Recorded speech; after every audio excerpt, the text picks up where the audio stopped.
The natural structure of the ogre basin had always served as a shield against the elements. Its unique shape blocked the wind and snow, keeping the ground bare and the houses untouched by winter's wrath. But today was different.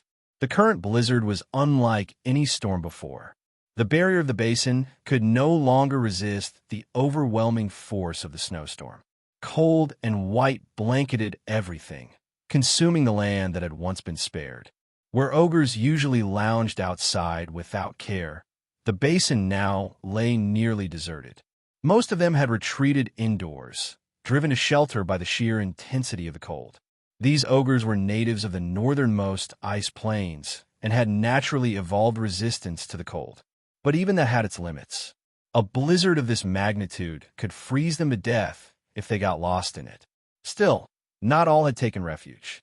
5 ogres lay sprawled in the snow, scratching their heads in boredom. They were different, larger than most, freakishly tall. The smallest stood over 3 meters tall, and the leader reached an imposing 3.5 meters. Their frames were thick with muscle, each of them resembling a devilish war god forged in the depths of winter. Silver-white scales were scattered across their skin, emitting bursts of frost. These scales were unlike ordinary ogre hide, closer in nature to dragon scales. While not as dense or indestructible as true dragon hide, they were far tougher than what any ogre or scaled beast should possess. Suddenly, their eyes turned skyward. Through the thick curtain of the blizzard, a shadow cut across the sky. Snow flurried aside as massive wings beat against the storm. A powerful figure descended through the pale veil, his form becoming clearer with every heartbeat. Garen. As he descended upon the basin, he looked down at the 5 mutated ogres with narrowed eyes. The moment he laid eyes on them, he sensed it, faint, yet familiar. They carried a trace of his bloodline. So, this is what a dragon vein ogre looks like, Garen murmured. There was no mention of these creatures in the ancestral memories of the dragons. This transformation, this fusion of bloodlines, was new even to him. Yet their enormous size, their latent magical energy, it was undeniable. Elemental light coursed faintly through their veins, proof that they had become magical beings capable of wielding spells. Among them, one stood out, the largest of the 5. Despite his changes, the recognizable features of Wugga's shattered bones could still be seen on his face. As Garen landed, the ogre bowed low and spoke with reverence. Master, welcome back from your deep slumber. You've grown even stronger. Without waiting for Garen to ask, he added, the dragon's nest has been completed. Shall I take you there now? Garen shook his head, then unfurled his claws to gently set down the 2 polar bear cubs clinging to his chest. The tiny creatures whimpered softly from the cold. Make sure they're fed, Garen commanded, and keep them warm. They won't last long otherwise. One of the dragon vein ogres quickly stepped forward, gently lifting the cubs and carrying them to a nearby hut. Inside, a nursing female ogre was tasked with feeding and warming them. Meanwhile, Garen feasted. A whole bear, grown and in its prime, was devoured with savage hunger. Its meat was rich with elemental essence. Ice crystals crunched with each bite, blending perfectly with the chewy texture of the flesh. Garen relished the meal, finishing everything, meat, skin, bones, until nothing remained. At last, his hunger, which had gnawed at him since awakening, was satisfied. Wugga, he said, licking the last trace of blood from his fangs. Take me to the dragon's lair. As they walked, Garen glanced sideways. Did the transformation give you any new powers? Wugga responded instantly, pride lining his voice. Your bloodline, Master, is extraordinary. It awakened ice magic within us, spell-like abilities we never had before. Anything else? Garen asked casually, eyeing him with a keen look. Wugga paused, uncertain. No, nothing more. Garen nodded silently. It seemed that the dragon vein transformation had passed along the power of a white dragon. But his own blood, awakened further by his temporal powers, felt far stronger than what any typical white dragon possessed. Before long, they arrived. Built into the stone wall on the edge of the basin, the dragon's lair was a towering cave, about 50 meters above the ground. It wasn't particularly high, but it was the best the ogres could manage. "This is your lair, master," Wuggas said, a hint of nervousness in his tone. Garen didn't respond. With a flap of his wings, he soared upward and glided into the cave. The interior gleamed with ice crystals, reflecting the faint light of the storm outside. The walls shimmered, the space vast and echoing. It was large enough for an adult dragon to stretch, turn, and breathe comfortably. At the very back of the cavern, a bed made entirely of enchanted ice awaited him, its shape familiar. It closely resembled the White Dragon Lady's own lair. Wugga had followed Garen's earlier instructions perfectly. Though once built only as a temporary refuge, Garen realized something. Perhaps, somewhere in his mind, he had grown fond of the mountainside cave design. There was something satisfying about it, cozy yet commanding. Still, the elevation's too low, he thought with a snort. Can't even enjoy a proper view of the northern ice fields. Had he known how powerful he would become, he wouldn't have bothered building a new lair at all. No, he would have done something far simpler. Drive the White Dragon Lady from her own nest and claim it for himself. After all, she had once chased him away without mercy. She would never have imagined the tables would turn. Far away, in the dragon nest she now called her own, the White Dragon Lady stirred uneasily. Glancing around, she felt a chill run through her scales, not from the cold, but from a dragon's intuition. Something ominous was coming. Back in his own lair, Garen stepped onto the crystalline bed, curling his long tail toward his face. He folded his wings over himself, cocooning in a protective crescent. The blizzard's white noise howl served as a lullaby. He closed his eyes. Sleep claimed him. When he awoke, 3 days had passed. Stretching out his limbs with a satisfying crack of joints, Garen yawned deeply. Then his thoughts turned to the cubs. They were alone, orphaned, in an unfamiliar territory. Even with care, survival wasn't guaranteed. He walked toward the lair's edge, preparing to leap into the sky, when something stopped him. A strange ripple. The river of time, normally still and silent, was stirring. Garen froze, his eyes narrowing. Temporal energy warped unnaturally close to him. The fabric of time itself bent and shifted, as if something nearby was interfering with its flow. What in the world? Garen's body tensed. He stared into the shifting folds of time, his instincts sharpening, his senses flaring. Something was coming.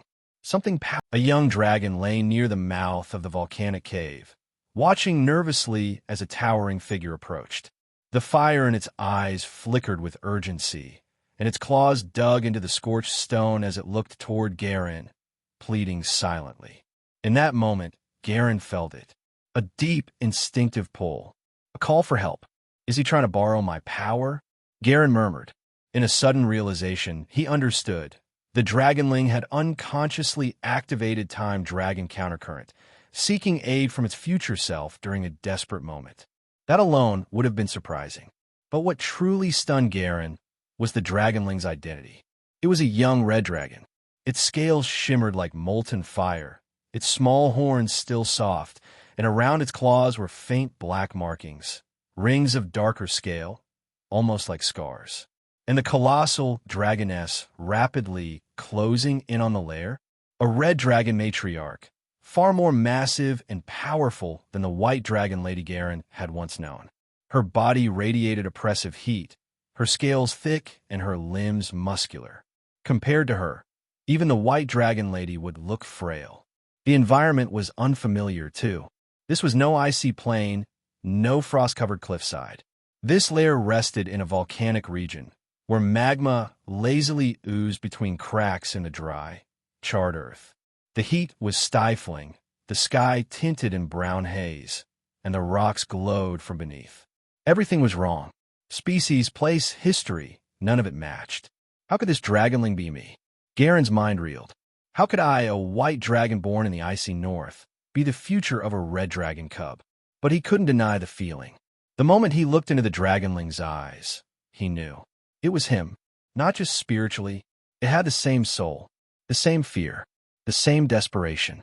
That very same helpless anxiety he once felt as a hatchling, banished and trembling, heart pounding against his ribs. He had lived this. He remembered. There was no more time to question it. If the Red Dragon Lady saw the cub's theft or sensed its tampering with time, it would be cast out or worse. A dragonling couldn't survive alone. Garen's instincts took over. He focused, summoning the power of time from deep within, and poured it into the ripple forming across the fabric of time itself. From the churning stream of the river of time, a glowing white figure emerged, a draconic form identical to Garen.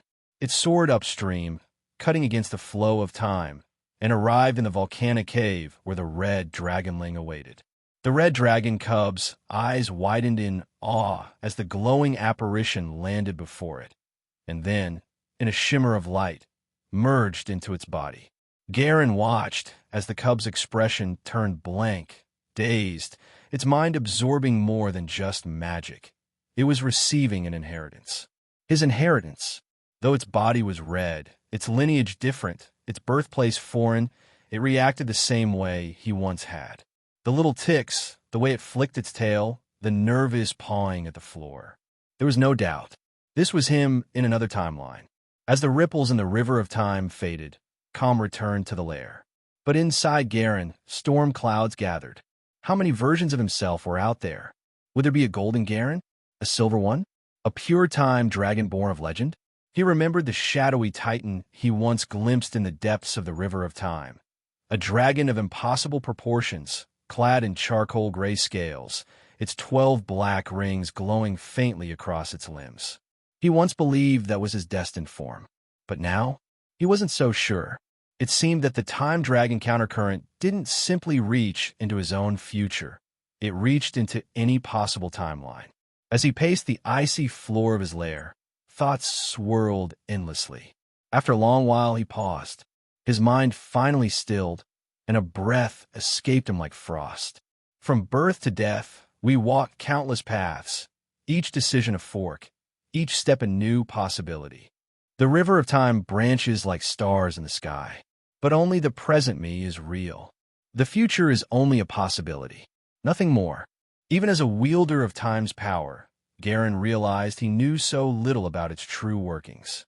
All he had seen was a single thread in a vast and unknowable tapestry.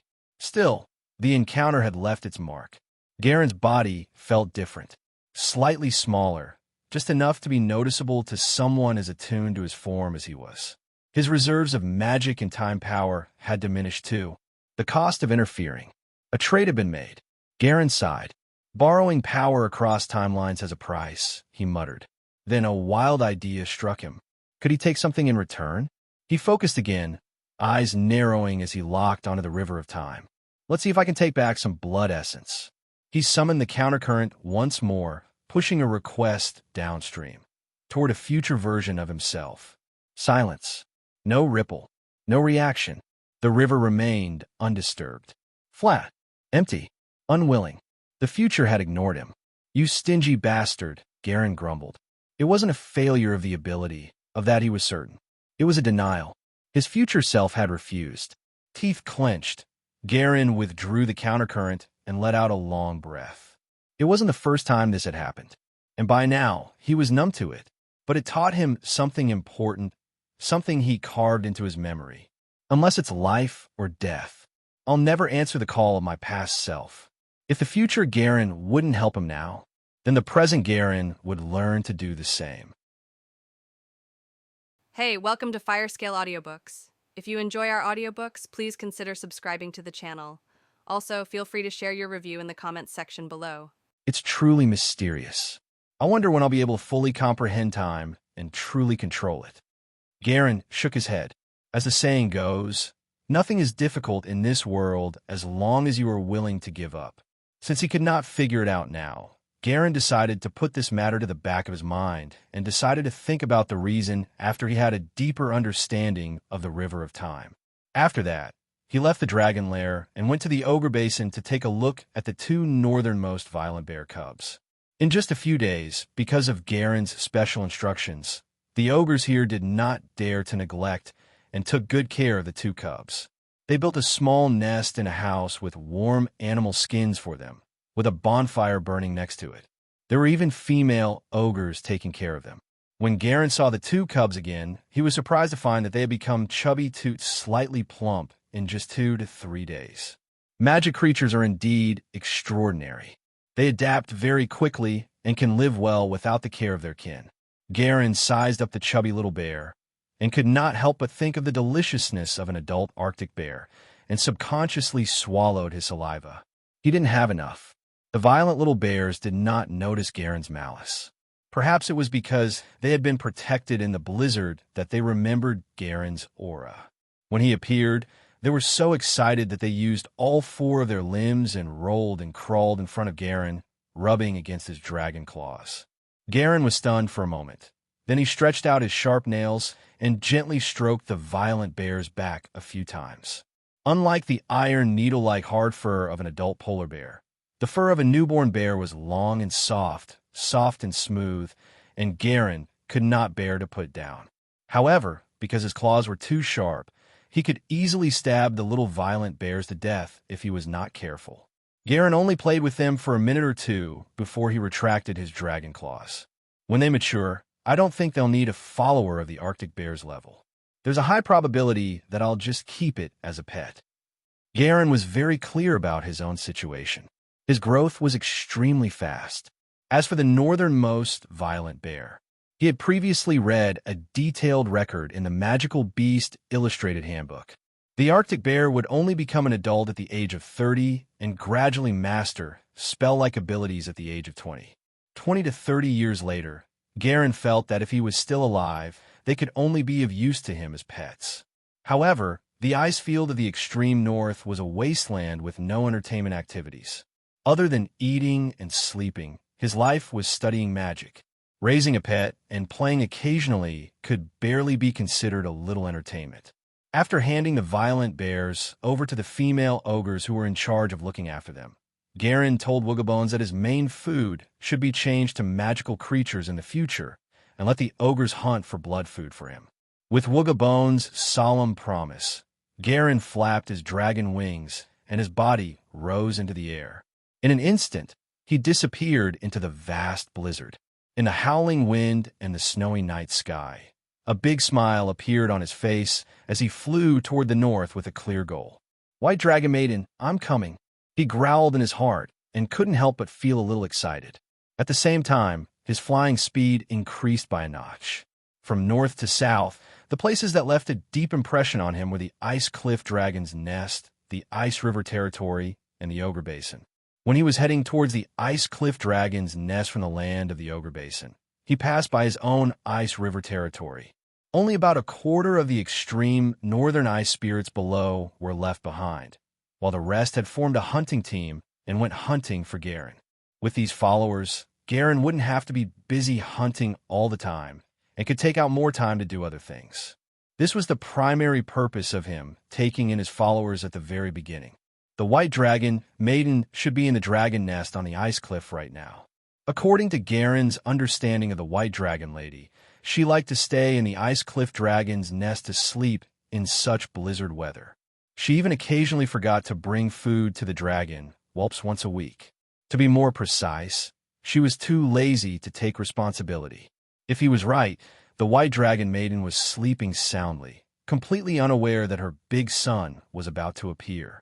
At the same time, Garen thought of the White Dragon Lady's hill-like financial report. His eyes emitted a faint green light, and he flew even faster, his heart burning with passion. She can't even bear to eat the magic gemstones that the White Dragon Maiden has saved up. So many magic gems. My treasure vault is finally going to be filled. Garen's love for magic gemstones was no less than any greedy true dragon's, and he was even among the best. This was because magic gemstones were born after a long time of miraculous evolution. They were stained with a long history of time and had ancient attributes. In addition to the effect of them gathering elemental energy, it was difficult for Garen not to love them. It was a wonderful thing to sleep on colorful magic gems. However, when he thought about the White Dragon Lady's accumulated wealth, Garen's face showed a trace of doubt. How did the white dragon maiden obtain so many treasures with her strength? When he was weak, Garen didn't feel it, but now that he thought about it carefully, he realized that the white dragon lady's treasure pile was a little abnormal. If she was good at robbing people and often robbed other creatures, it could be explained. However, the white dragon maiden was a lazy dragon, and she often slept in the dragon nest on the ice cliff. Compared to humans, she was just a 16-year-old girl who stayed at home all day with a few small children. Then how did she get so many treasures? Garen's expression was strange, as he made all sorts of conjectures in his mind. Could it be a gift from the white dragon father when he was courting? That's impossible. It's possible to give some rare prey, but to an evil dragon, giving treasures is like draining its own blood. Garen shook his head and stopped thinking about it.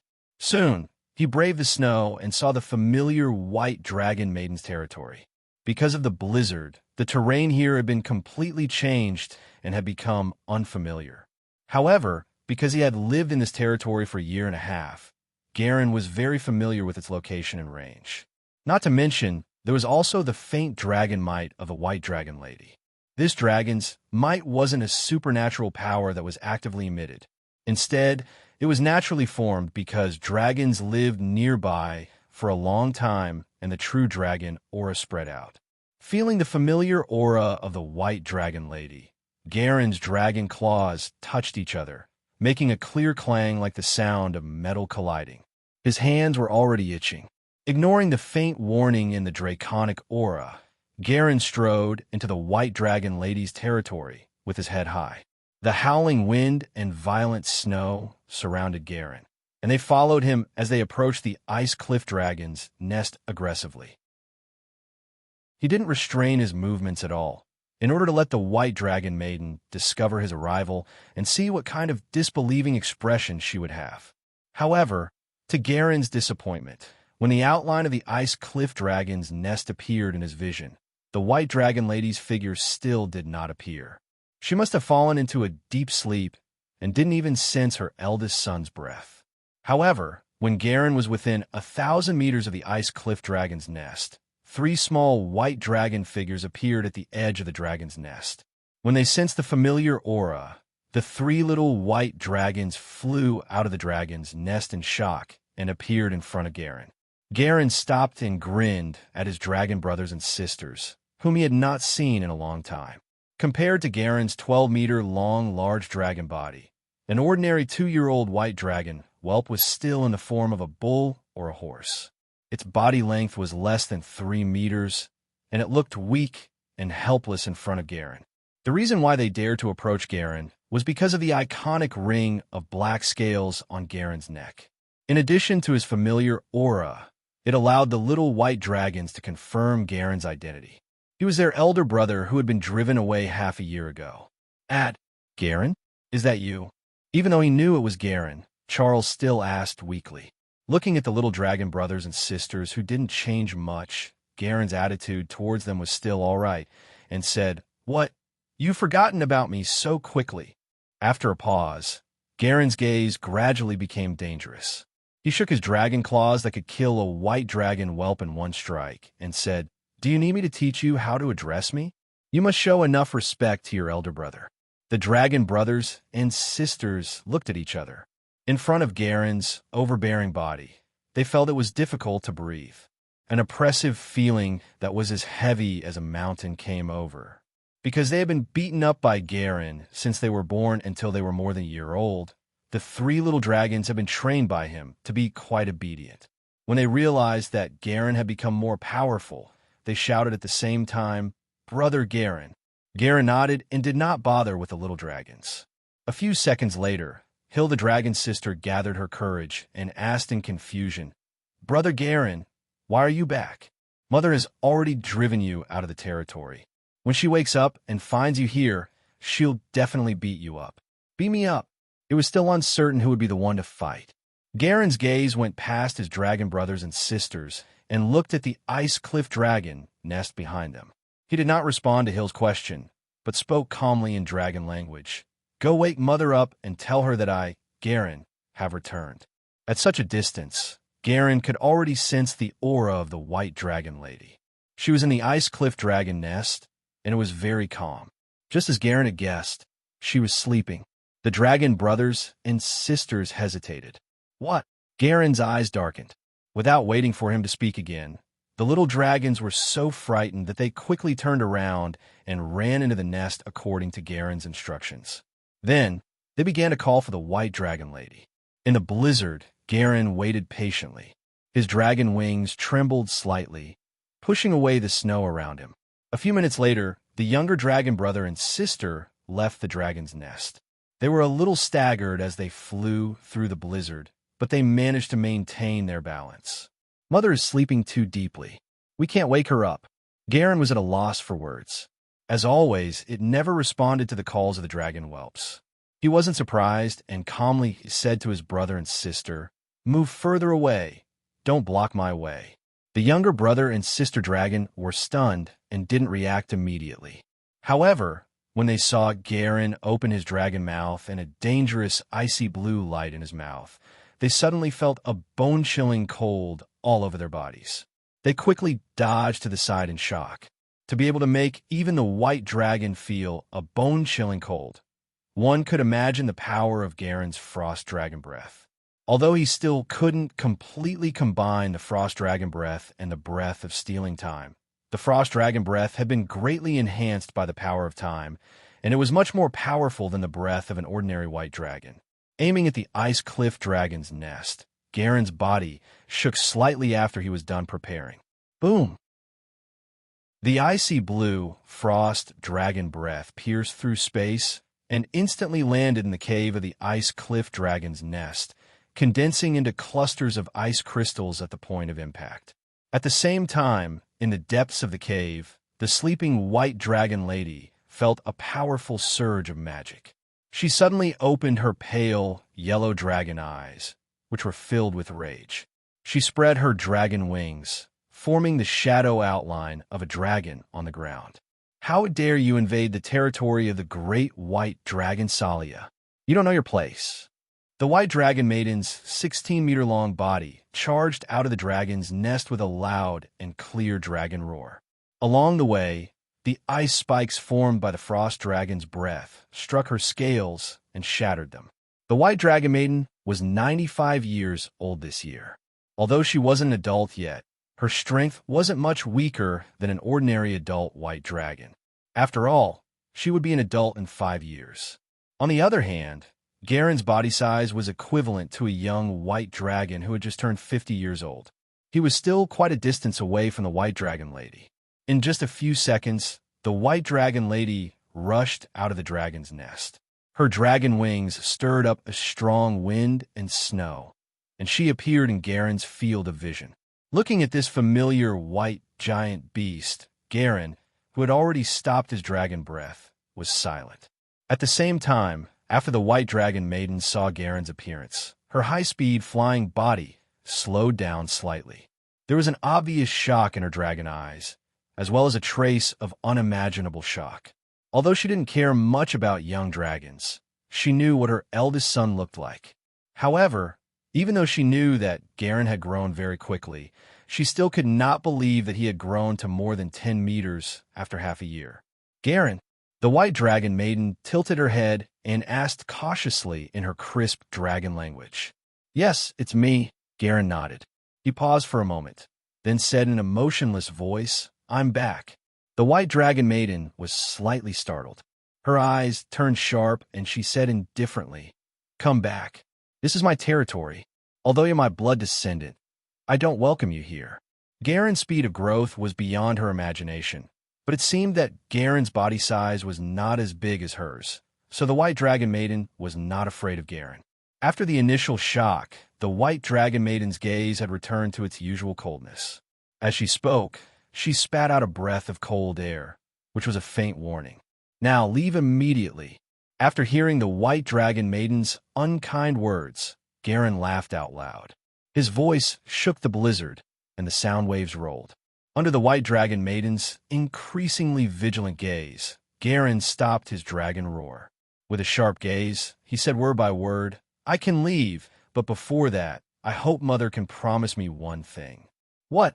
The white dragon maiden asked. Garen's dragon wings flapped. Give me 80% of the treasures in your lair. I'll leave immediately. After a pause, Garen's words were sharp. Otherwise, don't blame me for taking the initiative to snatch it. Previously, he had only planned to ask for 60%, but seeing the white dragon lady's cold expression, Garen couldn't help but change his mind. The white dragon maiden was slightly stunned at first, suspecting that she had heard him wrong. After realizing the meaning behind Garen's words, her gaze turned cold, and her dragon might that was almost an adult dragon suddenly burst forth, quickly pressing down on Garen. The pulse-like firebird was invisible, but because of the effect of the firebird on the snow, it formed a ring of ripples and swept towards Garen. Garen didn't dodge, letting the dragon's might brush past his body. Buzz! He was shocked, as if he saw a pair of dragon eyes filled with evil intent, full of the power of a creature at the top of the food chain. In less than half a second, Garen broke free from the white dragon lady's dragon might. As for the ripples formed by the flying snow, they were like a breeze on his face when they hit him and had no effect at all. I said, I want 80% of your treasures, or I'll rob you. If you want me to snatch it myself, I won't even leave you a single gem or gold coin. Garen was not afraid of the mighty dragon's might, and did not show any weakness. He flapped his dragon wings and extended them to both sides. At the same time, he raised his head and pointed his four curved dragon horns at the sky. His platinum dragon eyes looked straight at the white dragon lady, and the dragon might that belonged to Garen also stirred up a circle of wind and snow, sweeping across the white dragon lady. They were all true dragons, so their dragon might didn't affect each other much. However, releasing dragon might was already a signal to dragons. It was a signal that he was about to be unable to hold back an attack.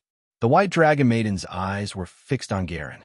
She had no idea where his confidence and courage came from. She snorted, so it's coveting my treasures. The decision to expel you back then was truly correct. The white dragon maiden paused, and a dangerous look appeared in her eyes. This half a year's growth has given you the confidence to challenge me, but the gap in dragon age can't be made up for by growth speed.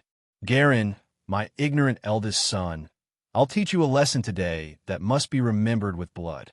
It's an extremely stupid thing to provoke an older dragon. Compared to Garen, who is still rational and calm, the white dragon lady's personality was that of a pure evil dragon. She was irascible, selfish, and cold. After knowing that Garen was after her treasure, it was hard for her to hold it in any longer. Under Garen's gaze, the white dragon maiden raised her long neck, her white scales shining. The elemental energy began to stir restlessly, and the surrounding wind became even more shrill in an instant. It was like a knife flying at high speed. Spell-like ability, wind creation. Who? Under the stimulation of the elemental energy, a violent hurricane with a diameter of a few hundred feet was born in an instant. The high-speed rotation stirred up the snow in the sky and wrapped it in the storm, sweeping it towards Garen with an amazing momentum.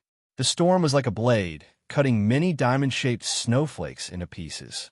Garen was not willing to withstand the spell-like abilities of an adult dragon, so he immediately consumed the power of time and activated the state of 5 times the speed. The speed of a storm was very fast. If he did not use 5 times the normal speed, he would not be able to avoid it. Buzz! Garen's speed exceeded the speed of the storm. He rose up from where he was standing and disappeared into the blizzard like a straight white line. He disappeared from the white dragon lady's sight almost as soon as he was about to be swept into the wind. The white dragon maiden was stunned. Where's the dragon? Where'd he go? The proud true dragon's personality made the white dragon lady feel that she could control Garen with a single wind-making spell and destroy this unfilial child's attempt. After all, this was a spell-like ability that only a white dragon that was about to reach adulthood could master, and its power was extraordinary. Not only did she not manage to hit Garen, but she also lost Garen's vision. This made the white dragon maiden feel a little uneasy. At the same time, Garen's body rose to 1,000 meters above the white dragon lady, which was more than 500 meters away. He hid himself in a cloud of clouds and looked down at the white dragon lady who was looking for him. Immediately after, Garen took a deep breath, and the magic power in his body surged and gathered in his mouth. The white dragon maiden was the strongest creature he had ever encountered. Although Garen thought that she was no match for him, he did not underestimate her. During the battle, he regained his calm and composure, as his goal was to teach the white dragon lady a lesson. Not to kill her, Garen did not use the breath of time plunder. As the frost dragon's breath gathered in his mouth, Garen, who was traveling at 200 meters per second, retracted his dragon wings, and his body fell down like a white meteorite. About 2 seconds later, the white dragon maiden felt a strong gust of wind above her head. She was shocked and raised her head. In her vision, Garen opened his dragon mouth, and an icy blue light was brewing in the dragon's mouth. His body spun as he fell, and his wings were like a sail. He was less than 100 meters away from the white dragon lady. At the same time, boom, he spat out the frost dragon breath, and the ice blue pillar-like dragon breath fell on the white dragon lady. As the distance was too close, it was too late for her to dodge. The frosty dragon breath contained a bone-chilling wind, as well as countless solid icicles and icicles. When it landed on the white dragon maiden, it sent her flying to the ground like a waterfall. The dragon breath was one of the most powerful attacks of a true dragon. The white dragon lady was hit by it at a close distance, and it was quite uncomfortable. If it weren't for the fact that she was also a white dragon and had a high resistance to cold attribute attacks, this dragon breath would have taken half of the white dragon lady's life. Even so, she was still in a sorry state. In the 10 feet thick snow on the ground, the white dragon maiden's body was mostly covered in ice crystals. The scales on her body were covered in dense scratches from the impact of the ice crystals. She blinked her eyes, and when she realized that she had been knocked down from the air by Garen's attack, an extremely embarrassed and angry emotion suddenly emerged in her heart. A 2-year-old young dragon had shot down a dragon lady who was about to reach adulthood. This cruel reality was hard for the white dragon lady to accept. Although she had underestimated her opponent, the fact was that she was at a disadvantage. Being knocked down by one's own young dragon was a humiliating thing for any dragon. The pride of a dragon made the white dragon lady feel as if there was a fire burning in her heart, and she was so ashamed and angry that she couldn't be embarrassed. Garen! The clear dragon's roar sounded like it was filled with anger. When it reached Garen's ears, he felt a sense of pleasure from revenge. His heart was extremely carefree, as if a heavy stone that had been pressing down on his heart had been moved away at this moment. The more humiliated and angry the white dragon maiden was, the happier he was. Salia, are all adult dragons this weak, or are you the only one who is weak? The dragon wings flapped, and Garen hovered in the air. He looked down at the white dragon lady and did not forget to mock her. He called her by her name without any honorifics. These words made the white dragon maiden even more uncomfortable, and Garen's condescending gaze made her furious. She roared, and the thick snow around her exploded like a white storm. Immediately after, the white dragon maiden soared into the sky. Her sharp dragon claws extended forward and clawed at Garen fiercely. The white dragon lady's strength was above Garen's. At her age, spell-like abilities were only supplementary. She mainly relied on her strong, true dragon body to fight. The white dragon maiden's claws and fangs were her most powerful weapons. Among all the true dragons, although the white dragon was at the end, it also had its own strengths. Because they live in the ice field with low temperatures, the white dragon's claws were wider and sharper than other dragons. Such dragon claws allowed the white dragon to be unaffected on the wet and slippery ice. Once it caught its prey, it could easily tear the flesh of its prey and penetrate its bones. In addition, the white dragon's intelligence was much worse than that of other dragons, and it liked to act with the instinct of a beast. However, fortune and disaster came hand in hand, and this wild beast's instinct made the white dragon a natural hunter. Once the opponent's weakness was detected, the white dragon would gain an advantage in the battle, and the threat that it could pose would be greatly increased. At this moment, after the White Dragon Maiden had made up her mind to teach her eldest son a lesson, the anger in her eyes had almost completely disappeared. Her pale yellow dragon eyes were indifferent as she observed Garen's every move. Looking at the White Dragon Maiden in this state, Garen's heart trembled. He knew that she had completely restrained her arrogance and was going to go all out in this mother and son battle. When the White Dragon Maiden pounced on him, Garen quickly rose up and turned around. It was like a white line that shot straight up and pierced through the snow. It suddenly drew an arc and moved from the White Dragon Lady's front to her back in a few breaths. The White Dragon Maiden quickly changed her direction, her eyes locked on Garen. At the same time, Garen spat out a breath of frost dragon breath. The icy blue pillar of light shot straight for the White Dragon Lady's dragon wings. However, this time, Garen's old trick did not work. When the frost dragon breath was about to touch the White Dragon Lady, she dodged it with her instinctive combat reaction. After suffering a loss, the White Dragon Maiden had learned her lesson. As she dodged Garen's dragon breath, the White Dragon Lady opened her mouth as well. A piercing, icy blue light was brewing, rising and rolling, and the temperature around her dropped. A few seconds later, the White Dragon Maiden spat out a thicker and longer frost dragon breath. Boom! The dragon's breath that covered a large area in a cone was aimed at Garen. The speed of the dragon breath was fast, and it was the most threatening attack method of the dragon species. Even with Garen's 5 times speed, he could not be faster than the dragon breath. It's much stronger than my frost dragon breath, as expected of a dragon that's about to reach adulthood. Garen thought to himself as he looked at the ice blue light in his field of vision. His movements were quick and agile, and he shifted sideways with a whoosh. At the same time, the White Dragon Maiden turned her neck and moved her body at the same speed. The frost dragon breath that covered a large area followed her movements and chased after Garen, leaving a large amount of bone-piercing ice crystals in the air, constantly suppressing Garen's movement space. Turning his head to look at the White Dragon Lady who was getting closer and closer to him, as well as the frost dragon breath she was spitting out, Garen's body suddenly stopped. At the same time, he turned around and fell down. His body almost brushed against the frost dragon breath, and instead of retreating, he took the initiative to approach the White Dragon Lady. Under the White Dragon Maiden's confused gaze, the corner of Garen's mouth curved up, and he grinned at her. In the next second, when the White Dragon Maiden turned her neck and the frost dragon breath was about to cover Garen, an invisible wave burst out instantly, spreading out in all directions with Garen as the center. Time stopped. In an instant, with Garen as the center, the area within a 20-meter radius entered a time freeze state. The White Dragon Lady, who had just entered the time freeze zone, stopped in the air. The feather-like snowflakes and the howling wind also stopped. The cone-shaped frost dragon breath that left an icy blue trail in the air also stopped moving.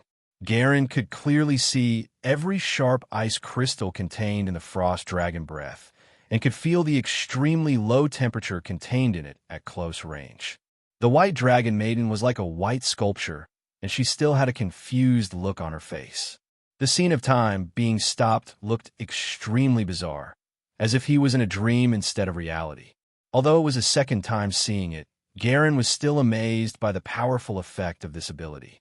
As time stop consumed a lot of time power, Garen did not have the time to appreciate the current scene. He looked at the White Dragon Maiden, who had been frozen in time, and a bold idea popped up in his mind. He smiled hideously. Immediately after, Garen's body rushed forward and quickly moved behind the White Dragon Lady. The next second, time resumed. The White Dragon Maiden blinked her eyes and turned her head in confusion. She stopped her dragon breath attack. Suddenly, she heard the sound of dragon wings flapping behind her. The voice was so close that it was almost right next to him. The White Dragon Maiden was shocked. She didn't understand how Garen had suddenly disappeared. He was clearly in her field of vision just now, but he had appeared behind her without any warning. Without waiting for her to react, Garen clenched his 2 dragon claws into fists, raised them high, and smashed them heavily on the White Dragon Lady's head. Strong hand, skull splitting. Thump! The attack was so powerful that it cracked some of the scales on the White Dragon Maiden's head and shook her brain. The White Dragon Maiden couldn't help but wail. Her head was spinning, and her vision was blurry. The wind was howling in her ears. She couldn't control her body, and it swayed as if she had drunk fake wine. Her body swayed and fell again. When it landed on the ground, its heavy body pressed the thick snow into a piece of solid ice with the outline of a dragon. However, dragons were physically strong. The White Dragon Maiden shook her head and quickly recovered from her dizziness. Looking at this scene, Garen pondered and said, "Your strength is still a little lacking, or else I could have knocked her out with one punch." He didn't give the White Dragon Maiden any time to recover. His body flickered, and he shot down like a cannonball, closing in on the White Dragon Maiden. Immediately after, Garen crashed into the White Dragon Maiden. His body, which was a few times smaller than the White Dragon Maiden's, sent her flying. The two large dragons, rolling, caused the snow around them to fly everywhere, leaving behind a long gully. While the White Dragon Lady was still in a daze, Garen pushed her down onto the snow after sending her flying. He clenched his dragon claws into fists and aimed them at the White Dragon Lady's head. Thump! A left hook knocked the White Dragon Lady's head to the left. Before he could completely turn around, he threw another right hook. Thump, thump, thump. Garen was still in his acceleration mode. The sandbag-sized dragon fist landed on the White Dragon Lady's head like a pile driver. The shadows of the fist appeared one after another, and the dull sound of flesh colliding with each other could be heard. If it wasn't for the fact that Garen's accelerated state only increased the flow of time, and that his fist didn't have enough kinetic energy to match the speed of reality when it landed on the White Dragon Lady's head, he might have been able to kill the White Dragon Lady in less than 2 punches. She wanted to counterattack many times and cast a spell-like ability to get out of this predicament, but she was interrupted by Garen again and again. Even if it was a spell-like ability that did not require incantations, it was difficult to cast it because he was not focused enough when he was being beaten and his consciousness was scattered. 10 seconds later, the White Dragon Maiden couldn't stand the humiliation of being ridden on and beaten up. Because of the shame and anger, she resisted the tide-like dizziness, gritted her teeth, and quickly opened her dragon mouth, aiming at Garen. At this moment, Garen was having a good time. This was because the White Dragon Maiden was almost an adult. Her body was very strong, and her vitality was exuberant. She was practically the best sandbag. However, he didn't forget to be on guard. When he saw that the White Dragon Maiden had recovered from her dizziness and was about to open her mouth, he narrowed his eyes and prepared his time power. The White Dragon Lady's next action made Garen's eyes narrow. There was no frost dragon breath energy in her mouth. Instead, she rolled her tongue nimbly and rolled up a scroll from the bottom of her tongue. A dragon's tongue was densely covered with many nerves, and its structure was somewhat similar to a lizard's. It could make many unbelievable curves, and its flexibility was far beyond that of a human's palm and fingers.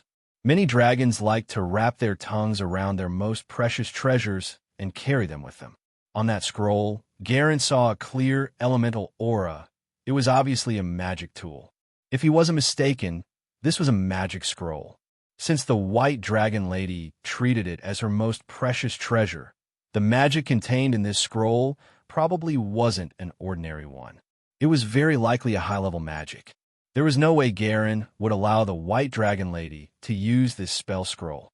Although the White Dragon Maiden was already very fast, he was even faster. Time stopped. In an instant, the snowstorm stopped. The White Dragon Maiden didn't move. She opened her mouth slightly, and her wet, pink tongue rolled around the magic scroll. Her eyes were filled with shame and anger. Garen snorted and reached out his dragon claws without hesitation. He passed through the crisscrossing dragon teeth and reached into the White Dragon Lady's mouth. He took out the spell scroll and touched the White Dragon Lady's tongue during the process. Garen's hand was covered in saliva. However, the magic scroll was made of some unknown material, and it was not stained with any saliva. It was brand new and smooth like silk. After he took out the scroll, the time freeze ended. Time resumed, and the White Dragon Maiden still didn't know what had happened. A smug look appeared on her face, and she roared, "Garen, you can't be my opponent." His words were filled with the joy of a victory that was about to be turned around. But as soon as she finished speaking, she was stunned. Because the feeling of his tongue was a little off, the spell scroll inside was gone.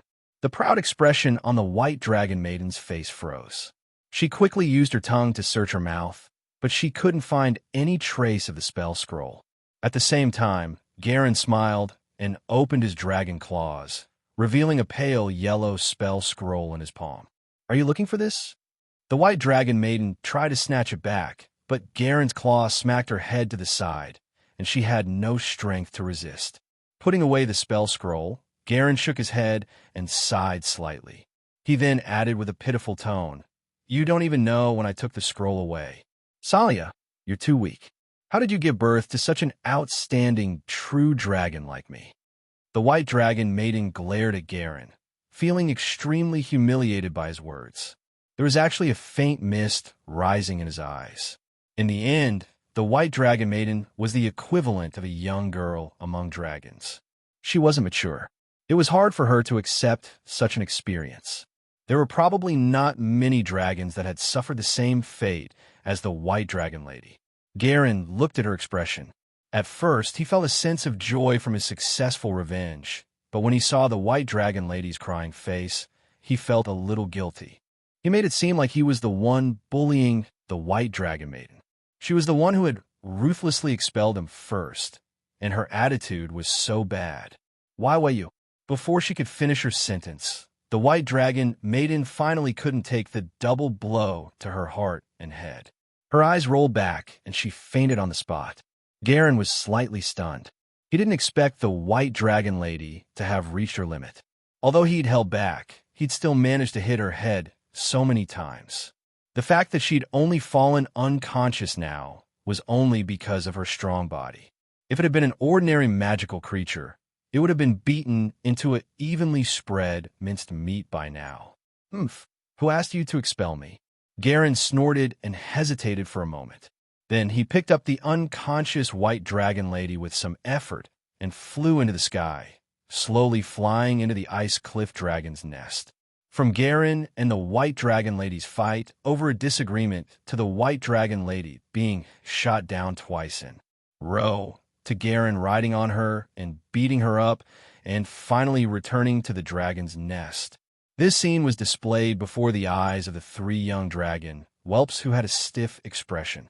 During the whole process, they didn't dare to intervene at all, for fear that their big brother and mother would accidentally kill them in the fierce battle. Now they were dumbfounded and could not believe their eyes. And mother has been knocked out by Garen. Charles swallowed. How did Garen grow so fast? Even mother is no match for him. Tom looked envious. I just remembered something bad. Hill felt a dull pain in his body. The three of them looked at each other and recalled the fear of being dominated by Garen. What should we do now? I don't know. For a moment, they didn't dare to enter the ice cliff dragon's nest, but they also didn't dare to go too far away. Their expressions were blank. He turned around and looked at the familiar ice wall and floor. A look of reminiscence appeared on Garen's face. This place is still the most pleasing to the eye. It's mine in the future. He then placed the White Dragon Lady's body to the side and began to think. Garen wanted nothing more than to take revenge on the White Dragon Lady who had abandoned him. However, after he had truly defeated the White Dragon Lady, he had no idea how to deal with her. Taking her gem in front of her, telling her that he had stolen one when he was just born, and then beating up her child? Outside the ice cliff dragon's nest, the three young dragons shuddered at the same time, not knowing what was going on. After a few seconds of thinking, Garen was interrupted. The thing that interrupted him was the treasure of the White Dragon Lady that he had been thinking about. Crystal, manite, jade diamond, gemstones of various colors, magical instruments with elemental light, exquisite weapons, and armors. These treasures reflected the light on the mirror-like ice crystal wall and were reflected into Garen's eyes.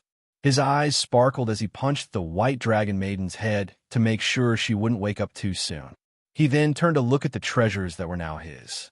However, as Garen looked at these treasures carefully, the excitement in his eyes gradually faded, replaced by doubt. There were so many gemstones, but the activity of the surrounding elemental energy did not seem to match. What was going on? With doubts in his heart, Garen approached the pile of gemstones and used his dragon claws to pull at them. Plalalala. The outermost gemstones slid down, and the crisp sound of collision between them was like the most beautiful symphony in Garen's ears. After he came back to his senses, he finally understood the truth behind how the White Dragon Lady was able to accumulate so many gemstones at such a young age. The truth made Garen speechless, and he cursed the White Dragon Lady for being such a vain dragon that she even lied to herself. The real gem only had a thin layer on the outside. Inside, there were mostly fangs of large beasts. They were reflective, long, and sharp, and looked very beautiful. But the problem was, no matter how beautiful they looked, they were still fangs, real fangs, not fake teeth made of gold. Garen sighed as he looked at them, and he could tell that these fangs belonged to a large wild beast from the ice field. Strength mammoth. The strength mammoths were a type of creature in the upper layer of the ice field. There were hundreds of strength mammoths in the White Dragon Lady's territory. When they reached adulthood, they were generally between 3 to 4 meters tall and weighed at least 20 tons. They were the White Dragon Lady's staple food. She had warned a few young dragons not to provoke the mammoths, because the young dragons were no match for such large beasts. Other than the superior predators such as dragons, frost wolves, Arctic bears, and ferocious beasts, the strength mammoths had no other natural enemies in the Arctic tundra.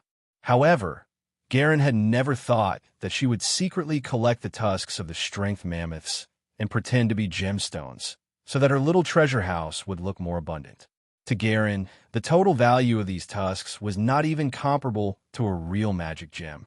In addition to the tusks of the power mammoths, there were also some magic ice crystals made by the White Dragon Lady. They were irregular in shape and emitted bursts of cold air, pretending to be noble and rare magic gems.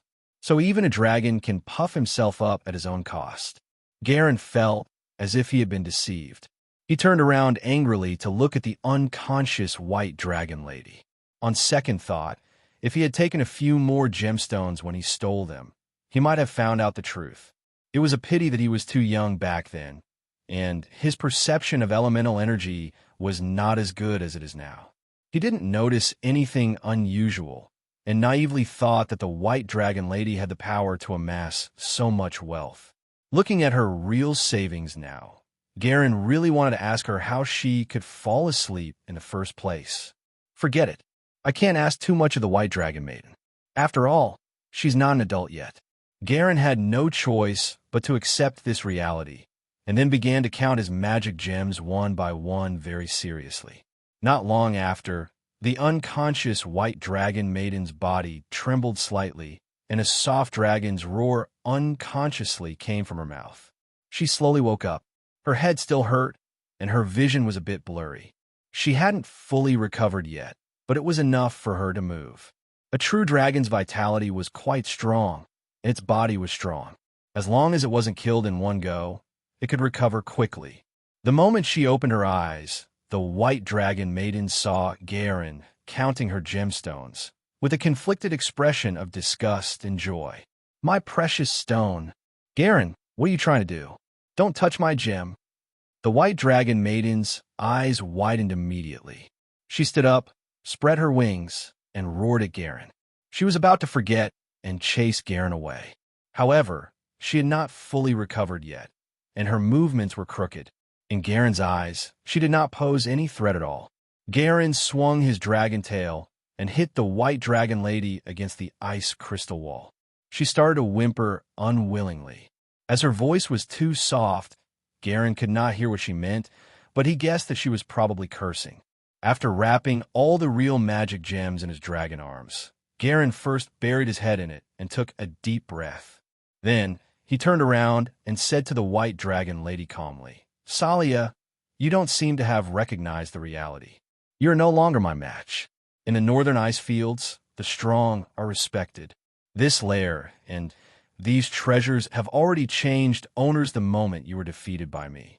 After a pause, Garen's tone was dangerous, and his face was serious and stern. "They're my treasures now, so you'd better not have any ideas." Salia looked at how she had spent more than 50 years kidnapping the princess of small country and robbing human merchant team.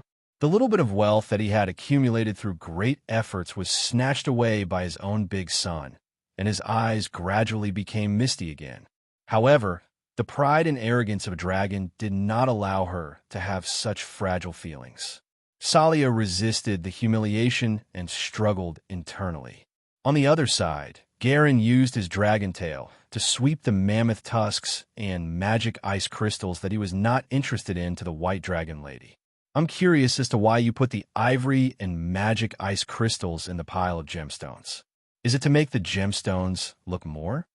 Garen smiled faintly with a strange look in his eyes as he exposed the white dragon lady's trick right in front of her. When Salia saw the ivory and magic ice crystals, she was stunned for a moment. She felt embarrassed and forgot about her anger at having her treasure stolen. She stammered and explained, "I like ivory as much as like gemstones. I am not pretending to have an abundant treasury. Don't you slander me." Garen nodded and did not continue to poke at the white dragon lady's pitiful vanity. "I see.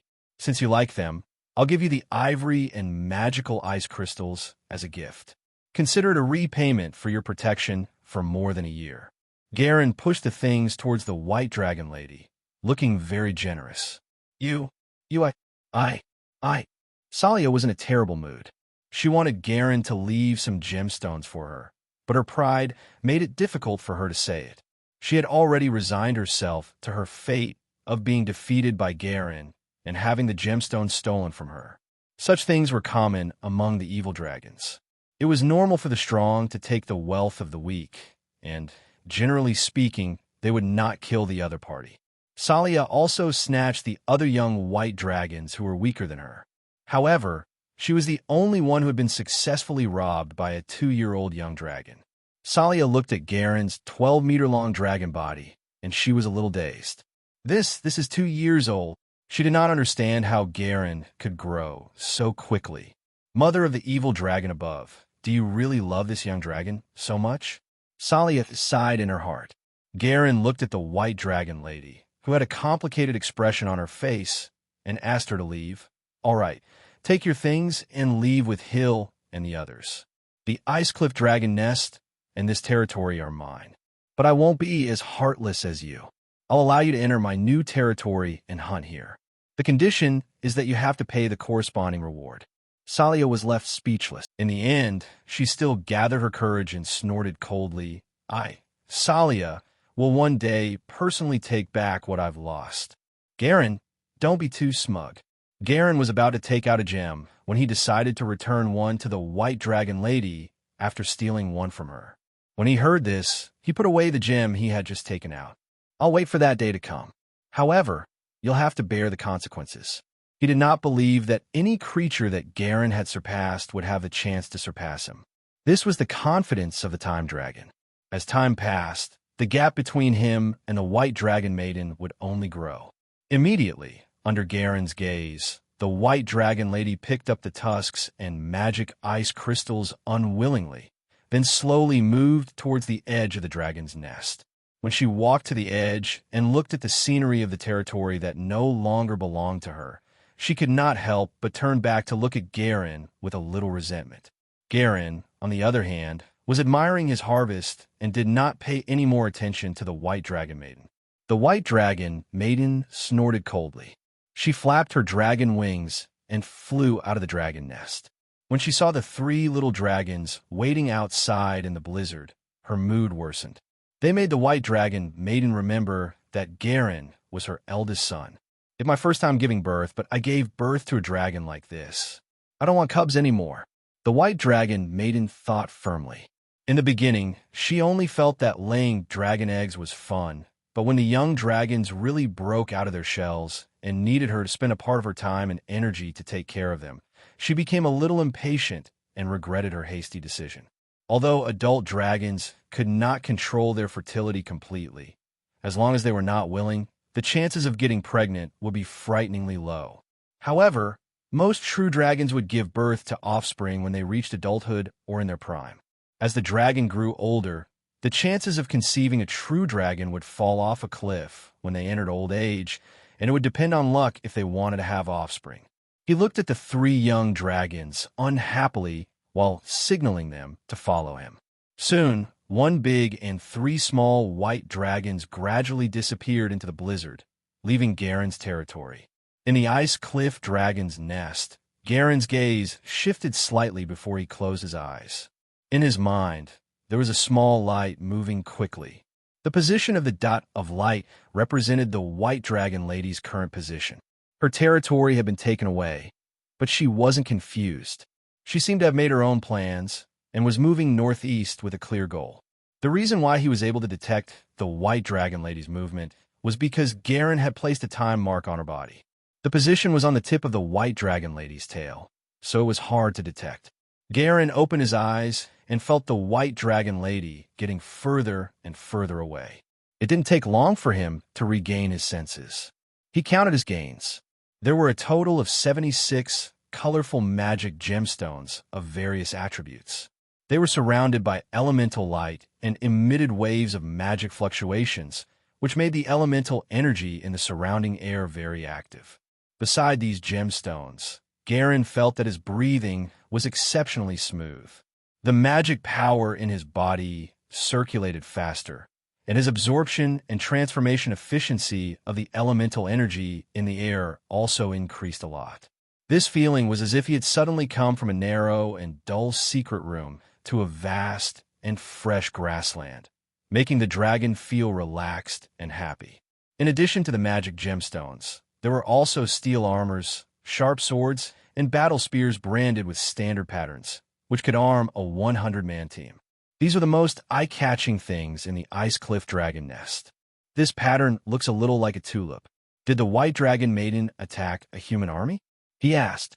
Garen thought to himself as he looked at the uniform patterns on the armor and weapons. Although it was not a magic item, it was still a pretty good item because it was exquisitely made and had a slight metallic luster. It was a pity that Garen did not have any followers who could use these armors and weapons. Whether it was the ogres or the ice spirits of the extreme north, they were much taller than humans. His gaze swept past the armors and weapons, and Garen looked at the spell scrolls. These spell scrolls were rolled up into a cylinder with different colors. They were stacked together in a triangular shape, wide at the bottom and narrow at the top. Garen used a cantrip to detect the spiritual light. Looking from the bottom to the top, he found that the spiritual light emitted by these magic scrolls was weaker at the bottom, but the higher it was, the brighter it became. They were placed in order of quality. As for the brightest spiritual light, the one that was so bright that it was a little glaring was the pale yellow spell scroll that Garen was holding. A symbol was carved on a magic scroll. The symbol was a horizontal oval with a cross in the middle. On the main body, there were spikes protruding outwards. Garen recognized this symbol. It was the symbol of the school of evocation. It meant that this spell scroll contained an evocation spell. Evocation was one of the most direct and powerful spells among the several schools of magic. It was usually accompanied by a very impactful visual effect, and its power and damage in battle were much stronger than other spells of the same circle. The most classic evocation spell was the fireball spell. Spellcasters who had an alternative belief in their hearts even spent their entire lives studying the variant of the fireball spell. Great fireball, bursting fireball, lava fireball, blazing fireball. There were countless of them. Even legendary spells had a variant of fireball, so it could be imagined how much spellcasters love fireball. Back to the main topic, below the evocation symbols, there were words written in Noah's common language. Seventh circle spell, violent tooth vortex. The name did not sound like an evocation type, but more like a transformation type or summoning type. However, Garen knew that no spell's effects could be inferred simply from its name. Garen's understanding of spells came from the books he had obtained from the twin-headed ogre. The knowledge he had obtained only touched upon the mid-level level 5 spells. Level 7 spells were already considered high-level spells. Spellcasters who had mastered high-level spells were rare and powerful, and they had the combat power of an adult dragon. Fortunately, I didn't let the white dragon maiden use it. Otherwise, I would have been in trouble. Garen thought of the thunderstorm spell that caused silver lightning to dance wildly in an area of 100 feet. He mimicked the white dragon maiden and put the dagger-tooth vortex scroll in his mouth. He then pressed it under the dragon's tongue, using it as his trump card. But where did the white dragon lady get a 7th circle spell scroll? An unknown Father Long gave it to you? That's quite possible. Garen shook his head and stopped thinking about it. As for the other spell scrolls, Garen also looked at them carefully. There were a total of 47 scrolls, and there were spells from all kinds of schools, but their levels were relatively low, between level 1 to level 5. There was only one level 5 spell scroll, 3 level 4 spell scrolls, and the rest were all level 1 to level 3 inferior spells. Low-level spell scrolls were dispensable to Garen, but those above the middle level were considered good things, and he could use them. If the White Dragon Maiden had taken the 4-ring and 5-ring Soul Masters with her when she left the nest, it wouldn't have been so easy. At the very least, she would have used up more time power. A mid-level spell had a killing effect on young dragons. The White Dragon Maiden had underestimated her opponent. She did not expect Garen to have the ability to defeat her. After shifting all the magic gemstones onto the large ice crystal bed, Garen adjusted his posture a few times and moved his body to lie on it. As the dragon scales were hard, they were less sensitive to foreign objects. The gemstones with edges were the best bed material for dragons. The only flaw was that the number of gemstones was still too small, and it was unable to fill the ice crystal bed. Lying on the bed of gemstones, Garen closed his eyes in satisfaction. This time, he did not choose to swallow the magic gems directly. When enough magic gems were gathered together, the effect of attracting elemental energy was very good. It was best to keep them by his side in the long run. Now Garen was not that weak. He did not have to do the thirsty thing anymore. Accelerated state, plundering breath of time, time stop. Just these 3 abilities of the Time Dragon were enough for him to face most of his enemies. In this ice field of the extreme north, Garen felt that he was not far from being invincible, and he did not need to become an adult at all. In fact, it would be more or less the same as an ordinary Time Dragon whelp. That would be the time to leave the icy plains of the extreme north and head to the vaster continent, to begin exploring knowledge and the unknown. He curled up his tail, curled up his body, and used his dragon claws to fall asleep. The surroundings returned to their usual silence.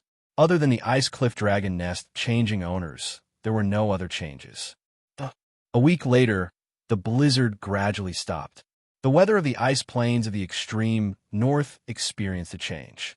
Apart from a blizzard that had stopped, the dark sky that had been shrouding the icy plains of the extreme north had become much fainter. The sky was now at a state similar to the first light of dawn. The night was still there, but it would not be long before the polar night disappeared, and the polar day that would last for half a year would come. The temperature was about to rise. At its warmest point, the ice and snow would melt for a period of time, allowing the ice plains of the extreme north, which had been in a cold state for most of the time, to recover some of its vitality.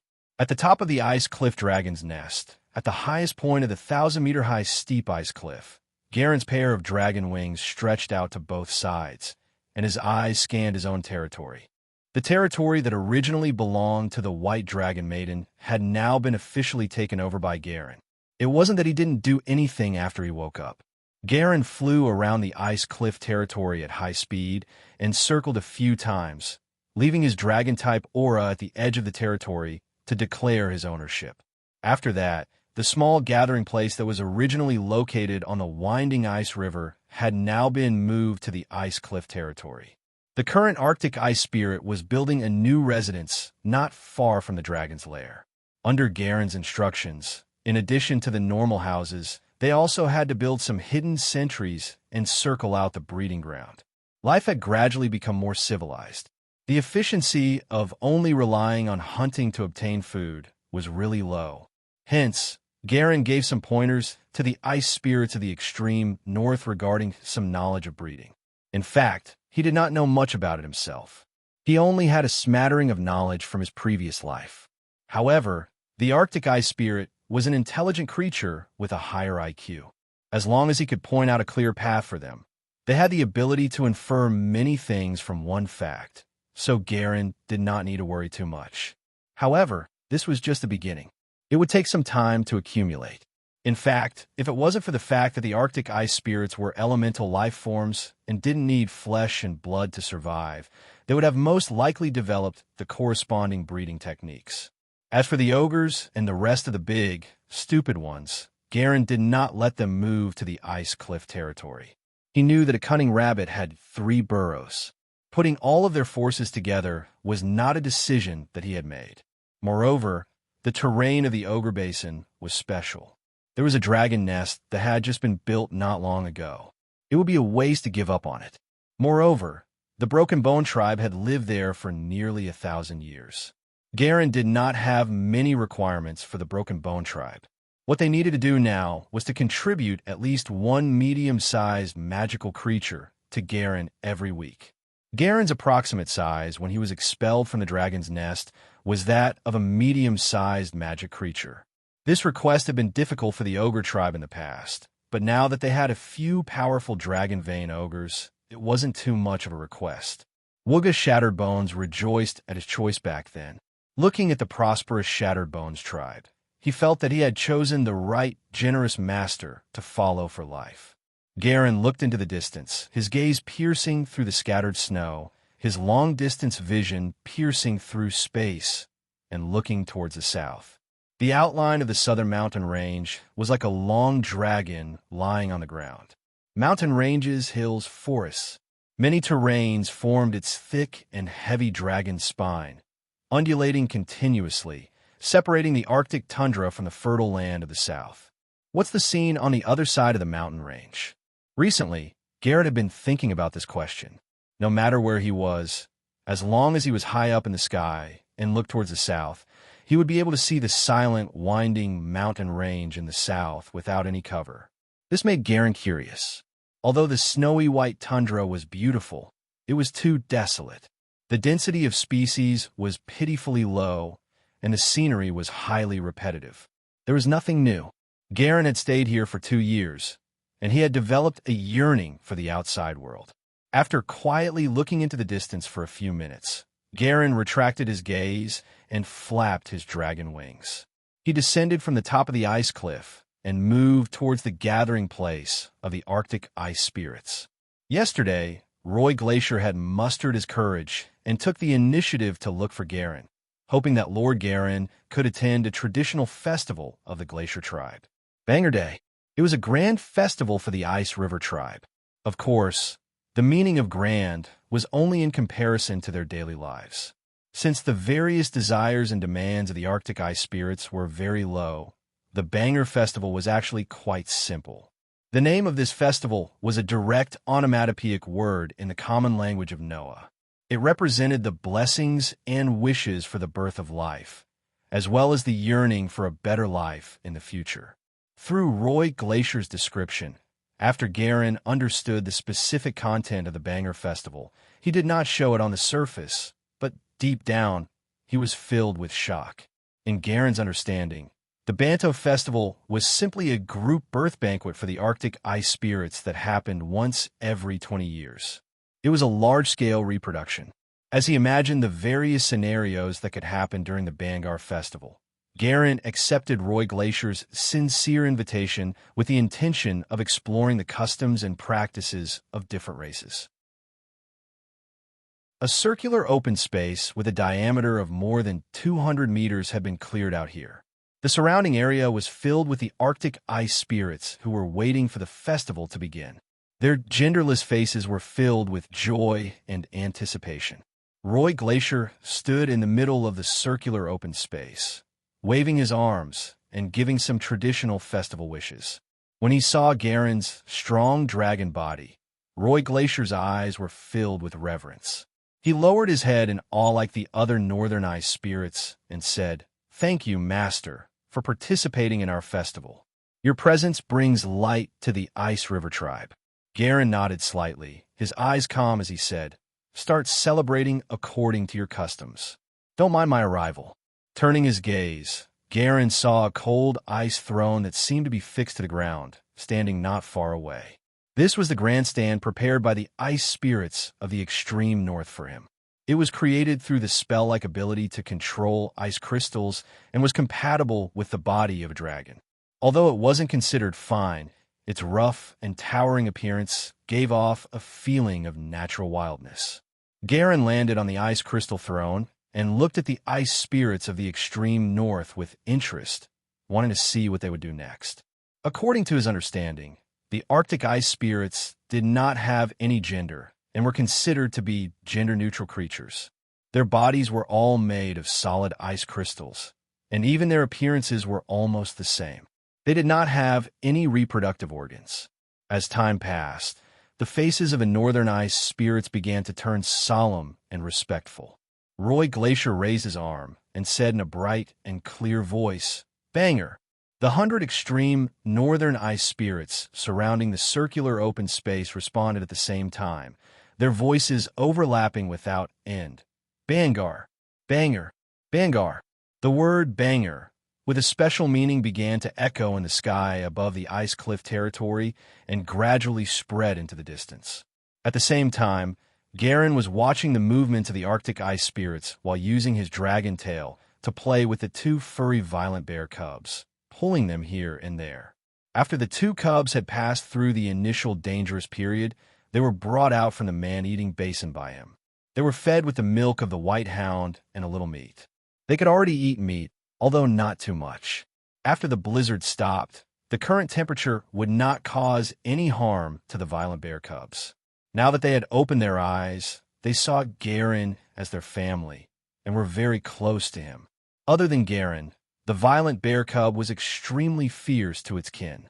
However, Garen only treated them as pets, playing with them occasionally and leaving them to their own devices most of the time. The violent bear cub really liked this kind of little game that Garen used to tease them. It tried to hug Garen's tail, and although it would always be flipped over, it enjoyed it and quickly got up to continue. It looked energetic and had no interest in the ice spirits of the extreme north. Garen, on the other hand, was watching intently. He was curious about the next development of the Banger Festival. Very quickly, all of the Arctic ice spirits had entered the circular open space. At the same time, the elemental energy in the surroundings began to become active. A clear layer of elemental light appeared on the bodies of all the Arctic ice spirits, and a large number of faintly visible mysterious runes appeared in the ring-shaped area under their feet. In the solemn yet joyful Banto voice, Garen saw a thin ray of light emerging from the body of the Arctic ice spirit. On the bodies of different extreme northern ice spirits, these rays of light would appear in different locations, and the number would also be different. However, there would not be more than 4 rays of light, and most of them only had 1 ray of light.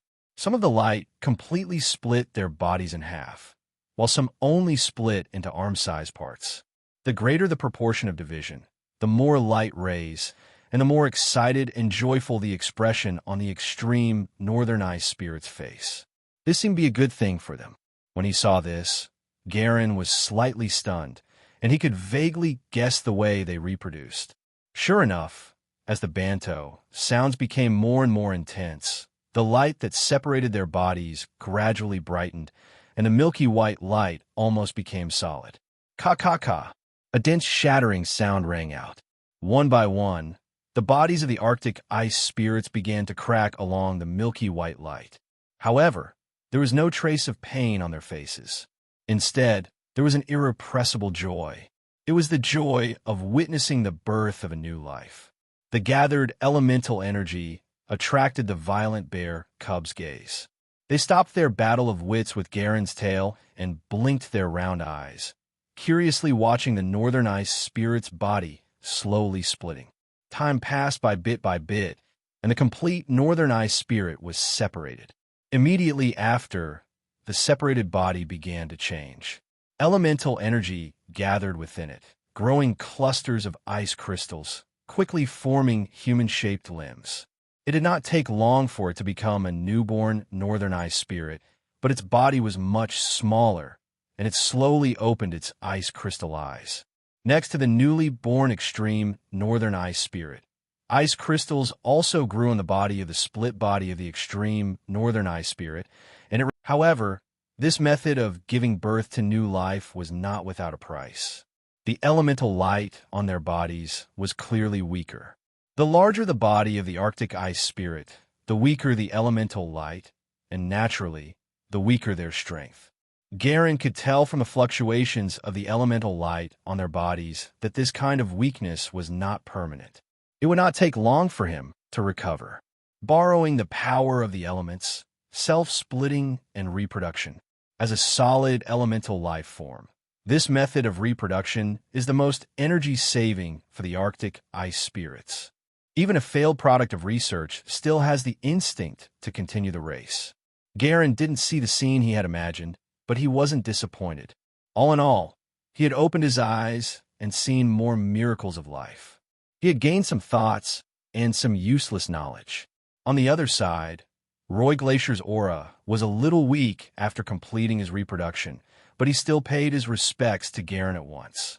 He brought his two newly born and somewhat ignorant northern ice spirits forward and sincerely said, "Great master, these newborns will become your kin in the future and fight for you."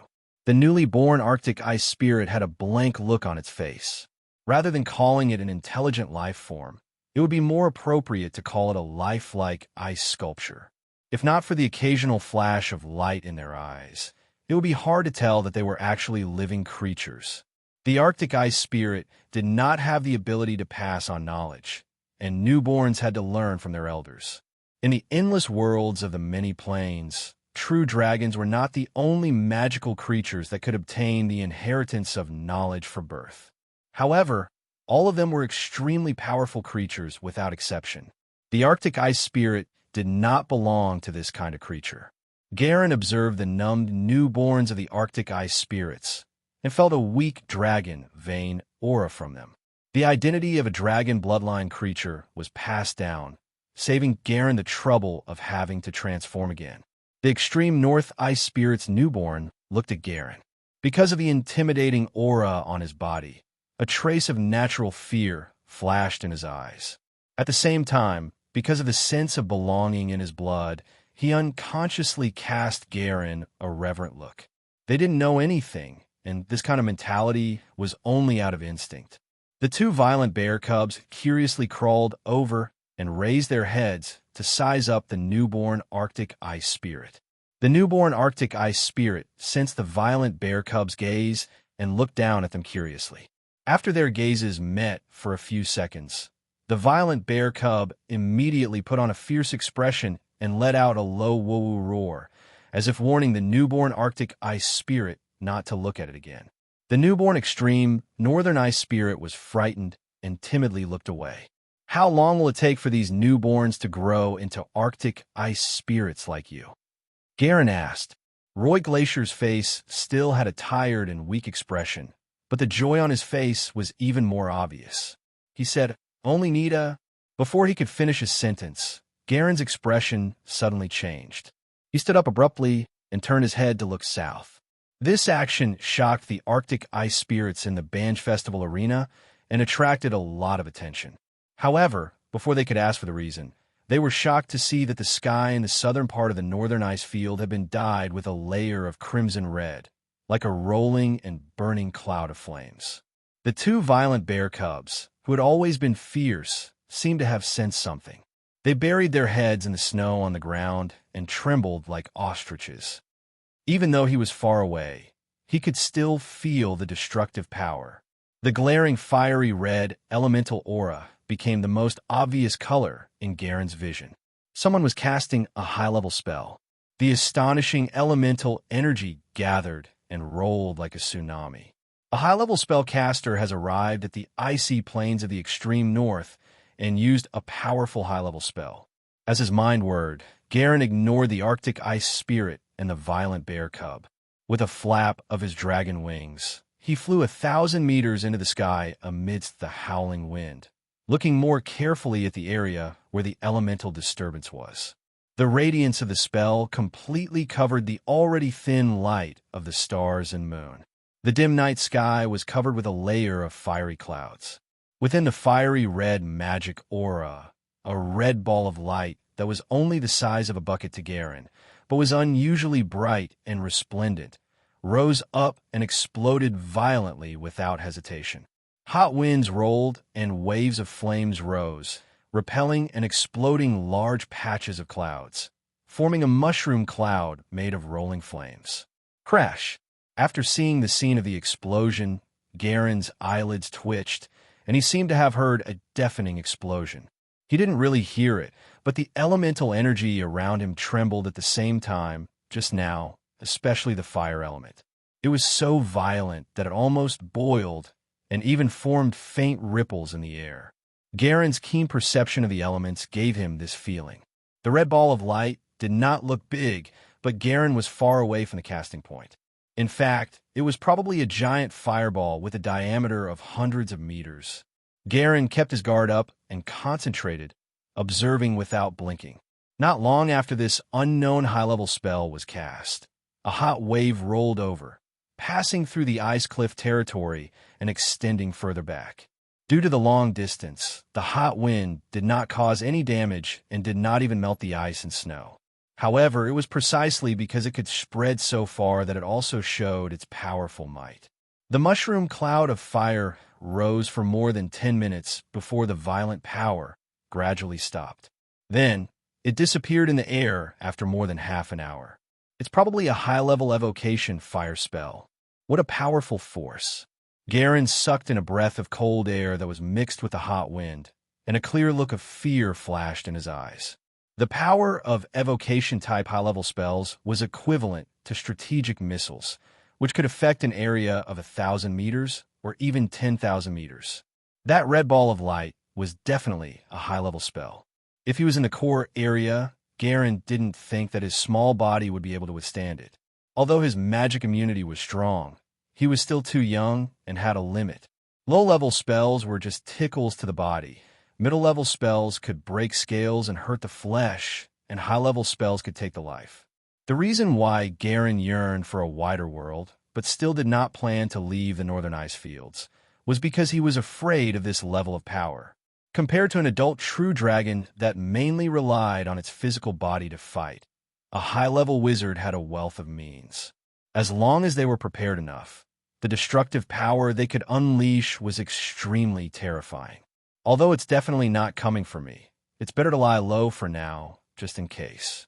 I might be in danger if I encounter the person who cast this spell. Garen's gaze flickered slightly. After warning his followers not to go out casually for the time being, he set off and flew towards the Ice River territory. The most inconspicuous hiding place was the dragon nest at the bottom of the river in the small ice river. This was the benefit of setting up multiple dragon lairs. They could hide if an emergency happened. Whether it was the ice cliff dragon's nest or the land of the ogre basin, they were too obvious and would easily attract the prying eyes of others. As a high-level power, high-level spellcasters were not afraid of adult dragons. As he flew, Garen was thinking about how he could deal with an enemy of this level. Accelerated state? If he could sense the danger of the other party from a distance, he would have a chance to escape with 5 times the speed. If the distance was close, it would be fatal. As for the breath of time plunder, its power was mainly based on Garen's age. Although it had the special effect of aging the opponent, its true power was not very strong. Of course, if the other party was already past his prime, it was very likely that he would die on the spot if he was hit by the breath of time plundering. It was the most powerful time stop technique. If the other party was not vigilant enough and allowed a dragon to come within 20 meters of him, even if he was a legendary wizard, Garen would still dare to move. If I were to encounter an enemy of this level right now and use Dragon Reversal to ask my future self for help, my future self would probably agree. Garen understood himself. Although he wasn't very generous, If his past self encountered a life-and-death crisis and asked his current self for help, and if he could still help, he would definitely not be stingy with his help, even if the price was high. Garen was unable to watch himself die with his own eyes. Moreover, he had a faint feeling that he was in a different timeline. Whether it was the past or the future, they were all very important to him and were an inseparable part of him. But no matter what, I can't always hope that my future self will help. Time Dragon Countercurrent's borrowed power isn't a free lunch. It has to be returned. Garen took a few deep breaths and calmed his slightly agitated mind.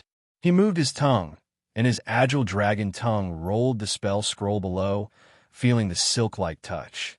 7-circle evocation type spell, Violent Tooth Vortex. Now that he had seen a high-level spell with his own eyes, Garen felt that he might have underestimated the power of this spell scroll. Even if it was not as famous as the most famous fire-type evocation spell, it was definitely not far from it. The only regret was that he did not know the specific effect of the dagger vortex. There were no instructions on the spell scroll, and there was only one. It would be gone once it was used, so there was no way to test it. Garen felt the spell scroll in his mouth, and a sharp and dangerous light flashed in his platinum dragon eyes. If we encounter such a difficult person, we should first find a way to lure him closer. As long as we can successfully use Time Freeze, we can use the Breath of Time and this Daggertooth Vortex scroll. Garen pondered silently, simulating the possible battle scenes. It was hard to fight him head-on, but as long as he let his opponent down his guard, he would have a high chance of winning. Not long after, Garen saw a familiar small ice river. He immediately fell down, turning into a curved white line. With a splash, countless crystal-clear water splashes were produced, and then he disappeared into the ice river. The ice river sharks were already extremely few in number. When they saw the return of the demon dragon, they were so frightened that they ran away in a panic. Garen didn't even look at these delicacies and went straight back to the dragon's nest at the bottom of the river, which was a little narrow for him. He then closed his eyes, adjusted his breathing, and slowly fell asleep. When a dragon entered a sleeping state, its aura would be reduced to an almost completely reserved level. If one did not see it with their own eyes, it would be difficult to notice the existence of a dragon, even if they passed over the head of a true dragon. Hence, Garen decided to take a nap and lay low for a while. The father of the Duke of the Tulip family, a high-ranking mage, Molten Tulip, was trekking on the icy plains with his grandson and granddaughter. On the Noah continent, nobles usually like to use beautiful, noble, or meaningful things as surnames. Many duchies in the south preferred plants, so their surnames were Tulip, Thorn, Purple Blue, and so on. After months of war and smoke with the Mo Xia Duchy, the Walker Duchy had been completely defeated. The reason for their defeat was not only because of the enemy's strong army, but also because the high-level mages of the Walker Duchy had lost to the high-level mages of the Mo Xia Duchy in a crucial battle due to the intervention of a red dragon. All of them had died. Morton did not participate in that war. Molten was a talented spellcaster. At the age of 14, he cast his first third-circle spell, Fireball. At the age of 20, he reached the middle level, and his skillful use of Bursting Flames Fireball made him famous. Because he loved the Fireball spell and adhered to the principle of don't make up your mind when you're in trouble, he made his enemies and teammates fear him. Some people had given him many nicknames for this. Fireball Barbarian, Explosion Maniac, Violent Red Flame. To be able to give such a nickname to a knowledgeable spellcaster was enough to prove how much Molten liked to solve problems with only fireballs. He stepped into the higher-level domain at the age of 50. However, due to an injury in his early years, he stopped at the high level of the 7th ring. Since then, he stopped traveling and exploring the continent and returned to his hometown, becoming a respected master mage. Molten didn't like power and status. He was dedicated to studying stronger, faster, and more violent variations of the fireball spell. He thought it was a kind of art. Although his body didn't allow him to cast spells above level 7, he was still addicted to theoretical research and never got tired of it. As no one wanted to provoke a famous high-ranking mage who specialized in fireball magic, his son, Rio Tulip, won the power struggle, and became the king of the Walker Duchy. The people respectfully addressed Rio Tulip as the Duke of the Tulip family, or King Walker. The Duke of the Tulip family had followed the army to battle and died in a battle that changed the stalemate. Morton's personality and temper gradually stabilized as he grew older. He was no longer the violent man who would throw a fireball at someone if they didn't agree with him. However, his body was not as good as before. He was more obsessed with the study of the fireball spell and gradually disappeared from the world.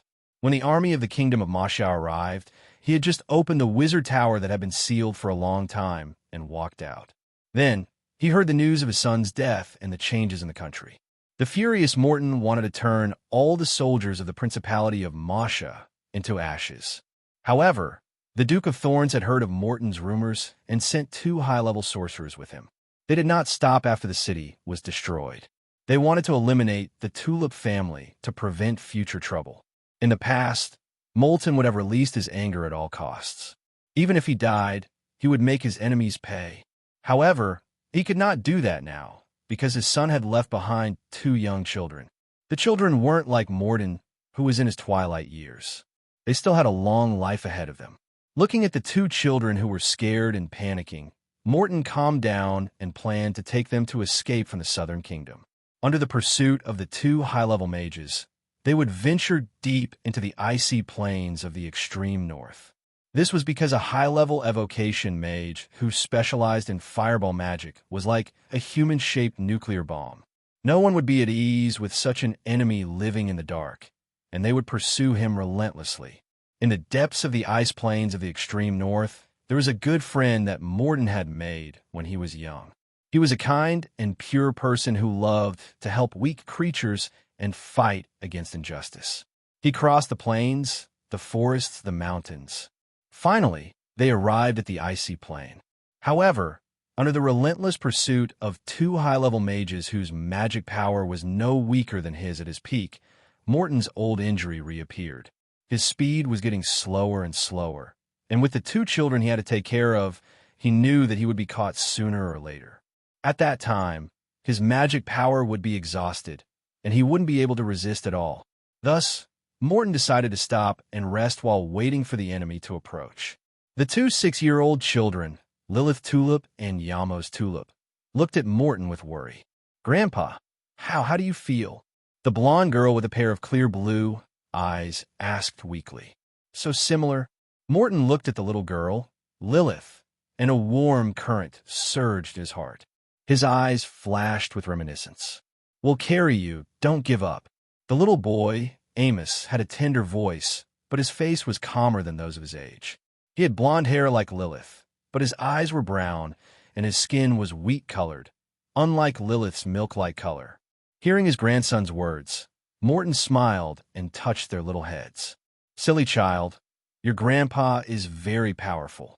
They'll be the ones to escape next. I probably won't be able to keep you company." The old mage sighed in his heart.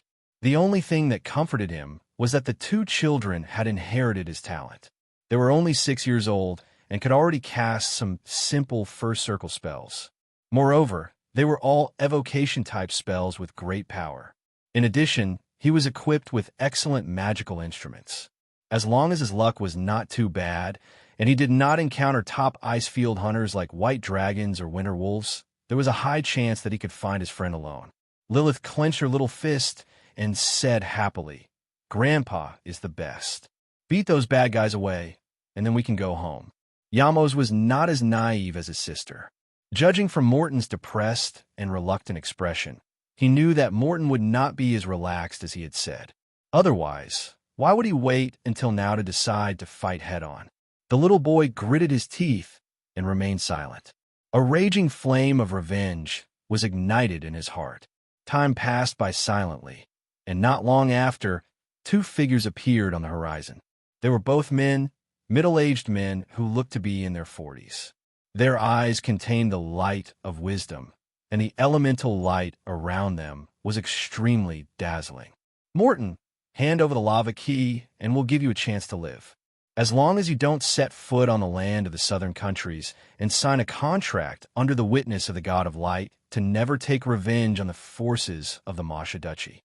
A strange light flashed in the eyes of the high-level sorcerer from the school of beguiling and control. Invisible mental power swept toward the old sorcerer across the air. Moulton didn't move. A magic field was raised around him, isolating him from the other side's confusion spell. Time is truly merciless. My era is over. Morton thought to himself in a self-deprecating manner. The two high-level mages he had never seen before were acting as if victory was already in their hands, without a trace of fear. Back then, which mage of the same level did not have a look of deep fear in front of him? Without saying a word, he let the two children stick close to him and took off the ring on his finger. He solemnly handed it to Yamos and used a sound transmission spell to say a few words. In the next second, the old mage's expression changed. He became solemn, heavy, solemn, and with a hint of fanaticism. He started chanting obscure spells. If there were any friends or enemies who were familiar with the old mage in the past, they would definitely run away at once instead of staying where they were. However, the two high-level mages only cast many counterspells with cautious expressions, stacking many shields with different effects. A pea-sized fireball appeared in front of Morton's staff and was aimed at the two in the sky. Third circle fireball spell? The two high-level mages looked at each other, because Morton's casting movement was very similar to that of a fireball. However, they knew that it was impossible for Morton to cast a third circle fireball, so they were more cautious and cast many defensive spells on themselves. Then, the old mage's eyes were filled with excitement, but his face suddenly withered and turned as pale as paper. He burned his life and spirit, and his magic power poured out like a flood that had opened the floodgates. In a state of overload, he poured endless magic power into the small fireball. Ninth circle, spell solar fireball. To be more precise, it was the ninth circle spell, molten solar fireball. He had stopped at the seventh circle, but he had constructed more than one eighth circle and ninth circle spell model in his mind, all of which were high-level variants of fireball. The price of using it was life. I'll have to trouble you to say hello to my good-for-nothing son. The old sorcerer smiled with difficulty, and his already old face seemed to have aged a dozen years in an instant, like a lamp at the end of its life. At the same time, under the shocked gazes of the two unknown high-level mages, the small fireball in front of his staff instantly rose into the air and appeared beside them in an instant. It suddenly expanded and became a dazzling small sun, completely drowning the two of them. Layers of shield shattered, and spells lost their effectiveness. The huge fireball rolled around and lit up the sky. Just like its name, it was like the sun in the sky. Below them, Morton raised his head, his eyes calm as he quietly admired the brilliance of the spells. At the same time, he squeezed out the last bit of mana to form a shield around the two children, protecting them from the heat waves of the solar fireball. The two children were immersed in the bright light of the spell. They were excited and did not notice Morton's strange behavior. He used his staff to support his body and barely stood up. His eyes gradually lost focus, and his vision reflected the flames in the sky. The focus in his eyes slowly dispersed. The river water flowed calmly, and the sleeping white dragon below had not awakened. At the same time, in the ice cliff territory on the other side, there were more than 300 Arctic ice spirits in total. They stayed in the territory according to Garen's instructions before he left. Some of them were training the white hounds and fear lizards, while the others were teaching the new students all kinds of knowledge. Overall, it was a harmonious scene. However, in Garen's third territory, the Ogre Basin, Wooga Bones, who was 3.5 meters tall and looked like a small giant, couldn't sit still anymore. This was because it had led the other 4 dragon vein ogres out to hunt for mid-sized and above magic creatures for Garen these past few days, but they had not found any suitable prey. The ice plains of the extreme north was vast, and the density of species was low to begin with, so magic creatures were even rarer. If they were unlucky, it was possible that they would not encounter a single magical creature in a week. Many futile attempts had made Wooga's shattered bones a little worried. It had only managed to hunt one during this period of time. Although in its eyes, Garen was a kind and compassionate lord, it knew very well that Garen would never accept a group of useless subordinates who could not even do a small thing well. In order not to be abandoned by the true dragon lord who was growing rapidly, Wooga Bones decided to head south and hunt enough magic creatures for Garen as food. There were more magical creatures in the south. Uzui, Uno, Janner. The four of you, follow me out of the Broken Bones tribe. This time, we must catch a prey that can satisfy Master. Wooga Bones called out to the 4 dragon vein ogres in the tribe. Carrying the black nail hammer that was surrounded by bloodlight, they left the ogre basin in big strides and headed south. The 5 dragon vein ogres were at least 3 meters tall. They were all muscular and exuded an aura that was not to be trifled with. They moved across the vast ice field, and as time passed, they gradually left the ogre basin and headed further south. Along the way, the dragon ogres encountered many magical creatures, but unfortunately, the medium-sized magical creatures they encountered on several occasions happened to have extremely high perception. After discovering the approaching ogres from a distance, they quickly fled. The ogres had strong bodies and fierce personalities, but speed was not their strong point. They could only helplessly watch their prey escape. The creatures that could survive in the icy plains of the extreme north were all very alert. If this continues, Wooga will be abandoned by Master. Garen's requirement was at least 1 medium-sized magical creature, but it could only meet Garen's minimum requirement. It was not what Wooga Shattered Bones wanted to see, otherwise it would have already reported its mission. Wooga Bones felt a little heavy in his heart. Braving the scattered snow, he continued to lead the other ogres on their journey. His eyes kept darting around, afraid of missing a suitable target. Unlike it, the other 4 dragon vein ogres didn't care as much. They just followed behind, as if they were slacking. Ogres were mostly lazy by nature and didn't use their brains.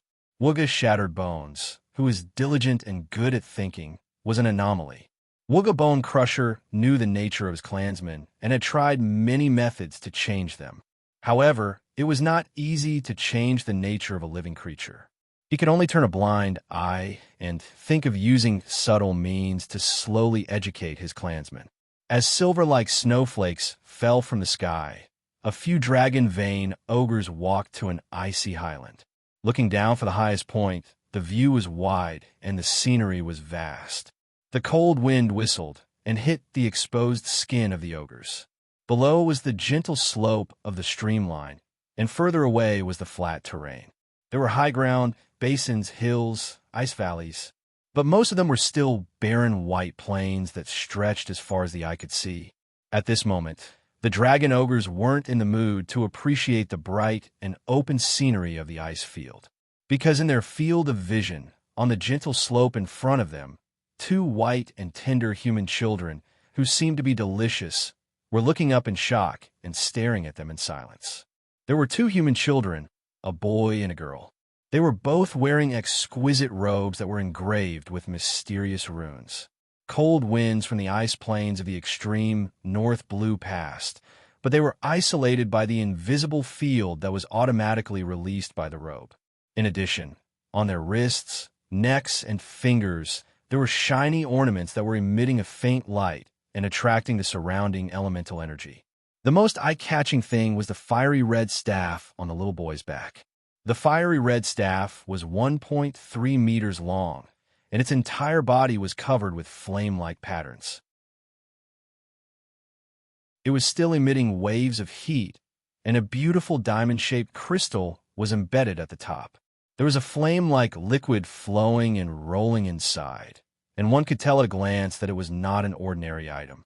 Wooga Shattered Bones was stunned for a moment before his heart was filled with joy and excitement. It had remembered all of Garen's orders, and it had always remembered that the true Dragon Lord wanted to decorate the dragon's nest with magic gems. Wooga Bones, who had awakened a spell-like ability after the transformation of the dragon bloodline, could now distinguish magic items. He was staring at the 2 human children with excitement.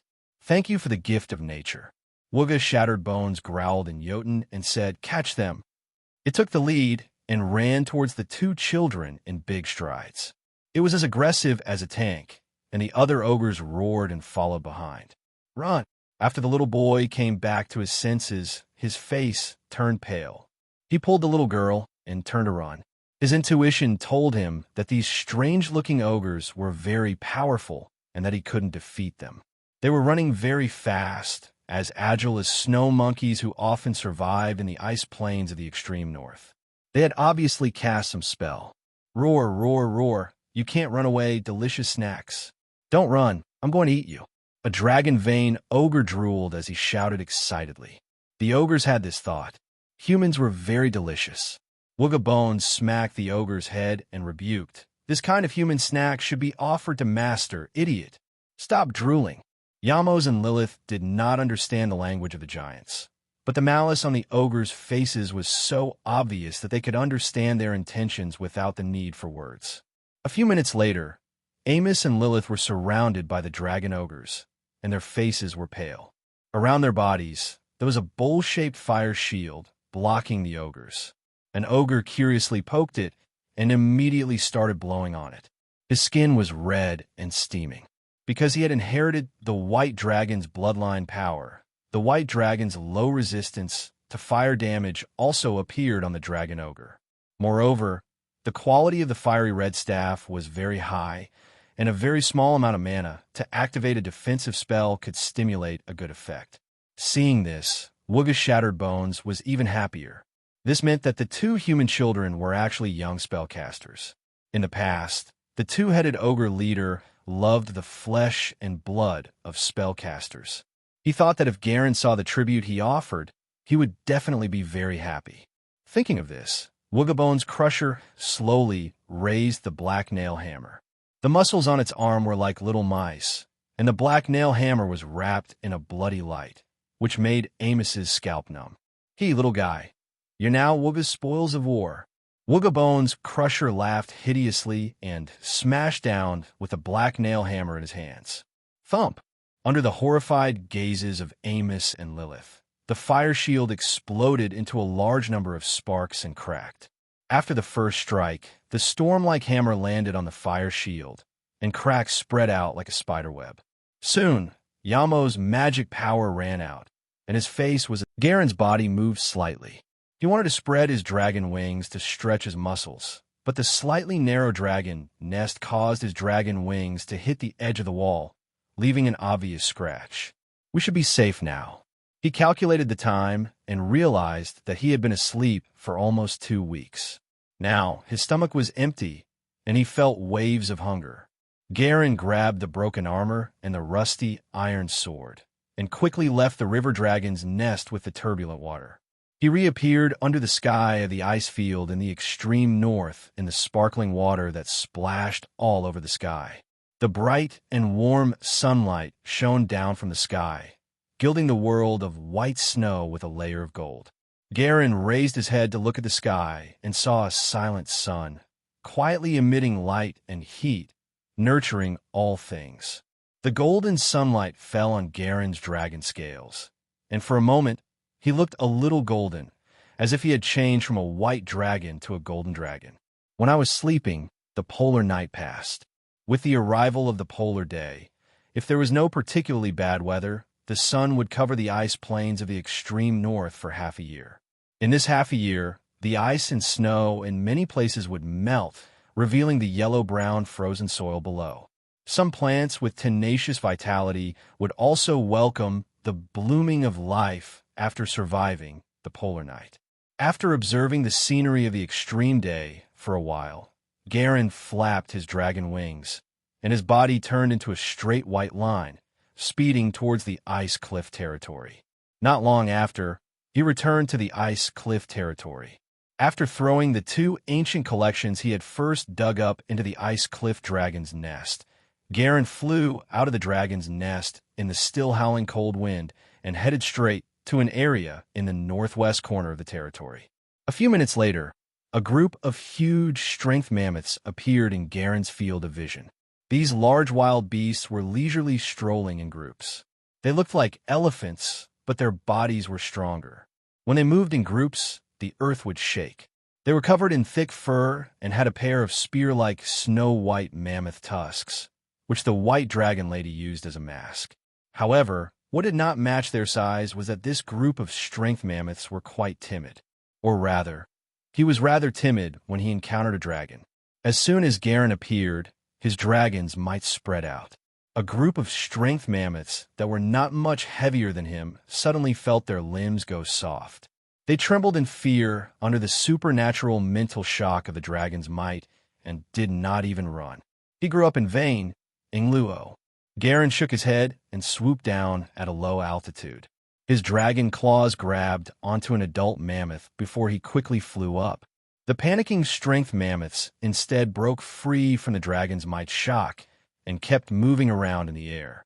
Garen lowered his head and let out a breath of frost dragon breath, easily freezing this large beast into a popsicle. They were neither magical creatures nor berserkers, and their elemental resistance was pitifully low. They could not even last a second and died instantly. After bringing the food back to the dragon's nest, Garen saw the pile of spell scrolls from the corner of his eye. He suddenly remembered that he had a classic fireball spell in his magic scroll. Ever since Garen had become a dragon, he had never eaten cooked food. At this moment, when he thought of the smell of cooked meat, he could not help but swallow his saliva. Isn't it a little too extravagant to use a fireball magic scroll to cook meat? Garen picked up the fireball scroll. What was different from what he had always imagined was that fireball wasn't a very low-level spell. It wasn't a first or second circle spell, but a third circle spell. It would be upgraded to a mid-level spell after another level. In terms of pure power, some fourth circle spells might not even be comparable to fireball. I've never used a spell scroll before. I need to practice using the dagger vortex in the future. Garen thought of a suitable reason. He moved his dragon claw and instantly opened the spell scroll. Who? A rich, fiery, red elemental aura emerged from the magic scroll, and the magic scroll automatically started to burn. Garen's gaze flickered, and he injected his spiritual energy into it. There was a mention of the use of spell scrolls in the principles of casting spells. One was to tear it open and throw it at the enemy, like throwing a grenade. Although it was easy to accidentally hurt friendly forces, ordinary people who didn't know anything about magic could use it. The second was to use his mental strength to guide the sealed mana after tearing it open, lock onto the target, and complete the spell. He would consume a little bit of his mental strength, and the mana would be completely provided by the spell scroll. This method of use was very accurate and not easy to make mistakes. However, only spellcasters could use it this way, and it could not be popularized. Garen guided the magic power of the fireball and locked onto the body of the strength mammoth beside him. The flame immediately shrank and turned into a small fireball the size of a pea. It looked harmless and even a little cute, but Garen could clearly sense the highly compressed fire elemental energy inside. Under Garen's control, the small fireball whizzed through the air and landed on the remaining body of the strength mammoth. Crash! The air trembled violently, and a wave of heat hit him in the face. The dazzling and turbulent flames burned, covering a radius of about 7 meters, and the entire strength mammoth was wrapped in flames. Garen blinked his eyes, secretly surprised at the effect of this classic spell. Evocation system. It's a pity that I don't have a knowledge of evocation magic. He thought of the magic light he saw a week ago and looked forward to it. The spreading flames gradually extinguished without the support of any combustion aids, but the flames on the strength mammoth's body were still burning. Its hair was exuberant, which was a good combustion aid. Very quickly, a rich meaty aroma that belonged to cooked food wafted through the air, causing Garen's stomach to growl. After waiting for a while more, when the fragrance of mammoth meat reached his nose, Garen blew out the flame and ate it excitedly. As there were no spices and the control of the fire was not good, the mammoth meat that was cooked this time was not delicious. However, because it had been a long time since he had eaten cooked meat, Garen was still satisfied. Cooked food and blood food had their own merits in the taste and taste of dragons. One was rich in fragrance, while the other was extremely delicious. He could accept both. Not long after eating a strength mammoth, Garen licked his lips as if he had not had enough. He went to catch another strength mammoth. This time, he planned to eat it frozen for a change of taste. However, just as Garen returned to the dragon's lair and had yet to start eating, an excited shout mixed with the sound of the wind reached Garen's ears. "Master, Wooga has something good to offer you. You'll definitely like it." "Good stuff? Could it be the magic gems I told him about before?" Garen thought to himself. Garen had already landed, his eyes filled with shock. He rubbed his eyes to prevent himself from seeing things. However, upon closer inspection, the two humanoid creatures in Wooga Bone's grasp, who had faces full of fear, were indeed two young human children. They looked to be about 6 or 7 years old, with innocent and harmless looks. A human child? Why would it appear in the icy plains of the extreme north? Garen was suspicious, but before he could think about it, his eyes lit up and his breathing became heavier. After the initial shock, he came back to his senses and his eyes were attracted by the many magical items that were flowing with elemental light. This was especially so for the fiery red staff hanging from Woogabone's waist. The elemental light was dazzling and the dense fire element curled around the crystal at the tip of the staff.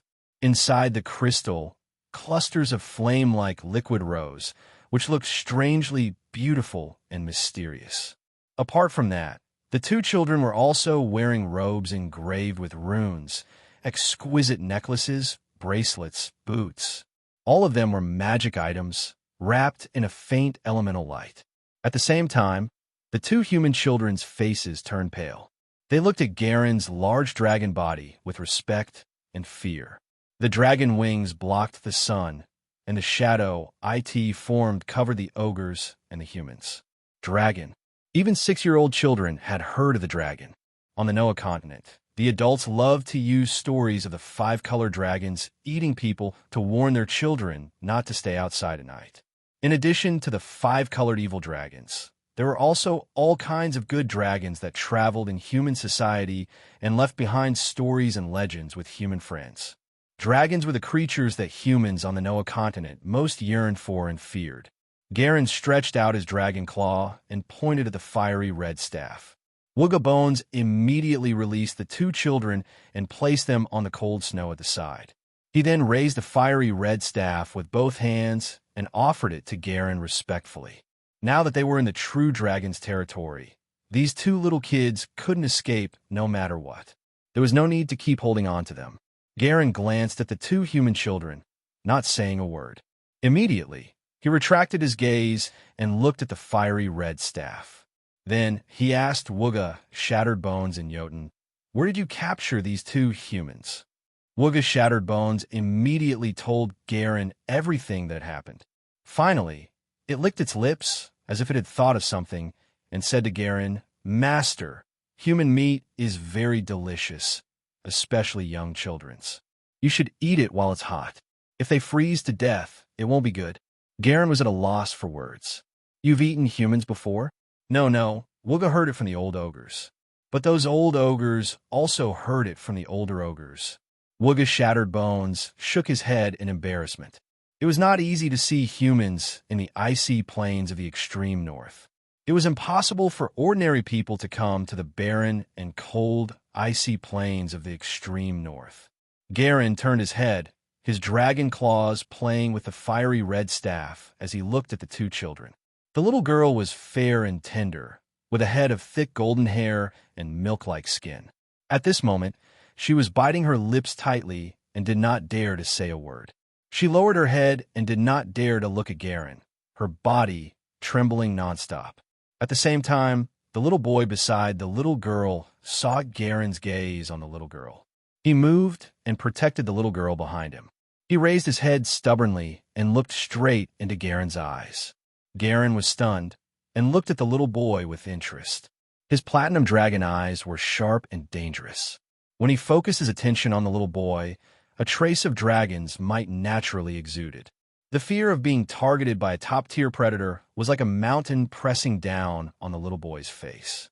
In the cold winter, He broke out in a cold sweat and slowly lowered his head. Satisfied, Garen kept the dragon might. He didn't like a look at creatures that he could kill with a breath. Courage? The courage of the weak was worthless. If he were to release all of his dragon's might, it would cause his mind to collapse. That bit of courage was not worth mentioning. Where did you come from? And why did you appear in the icy plains of the extreme north? Garen looked down at the two human children and asked in the common language of Noah. Because he had retracted his dragon's might, the little boy, who had a stronger personality, held back his fear of the five-colored evil dragon. He looked up at Garen and said with a trembling voice, "If you want to eat, eat me. Let my sister go. She's very stupid and stupid. She's not delicious." As for the little girl beside him, she was motionless, as if she had been scared silly. Her pupils were a little dilated. Although she was the little boy's sister, her personality was very different from the little boy's. Or rather, she was acting like a normal human baby when she saw a large dragon. "Answer my question," Garen said calmly, his voice low. The dragon's voice had the power to penetrate one's heart, causing the boy's already pale face to turn even paler. He was like a piece of paper soaked in water, breaking at the touch.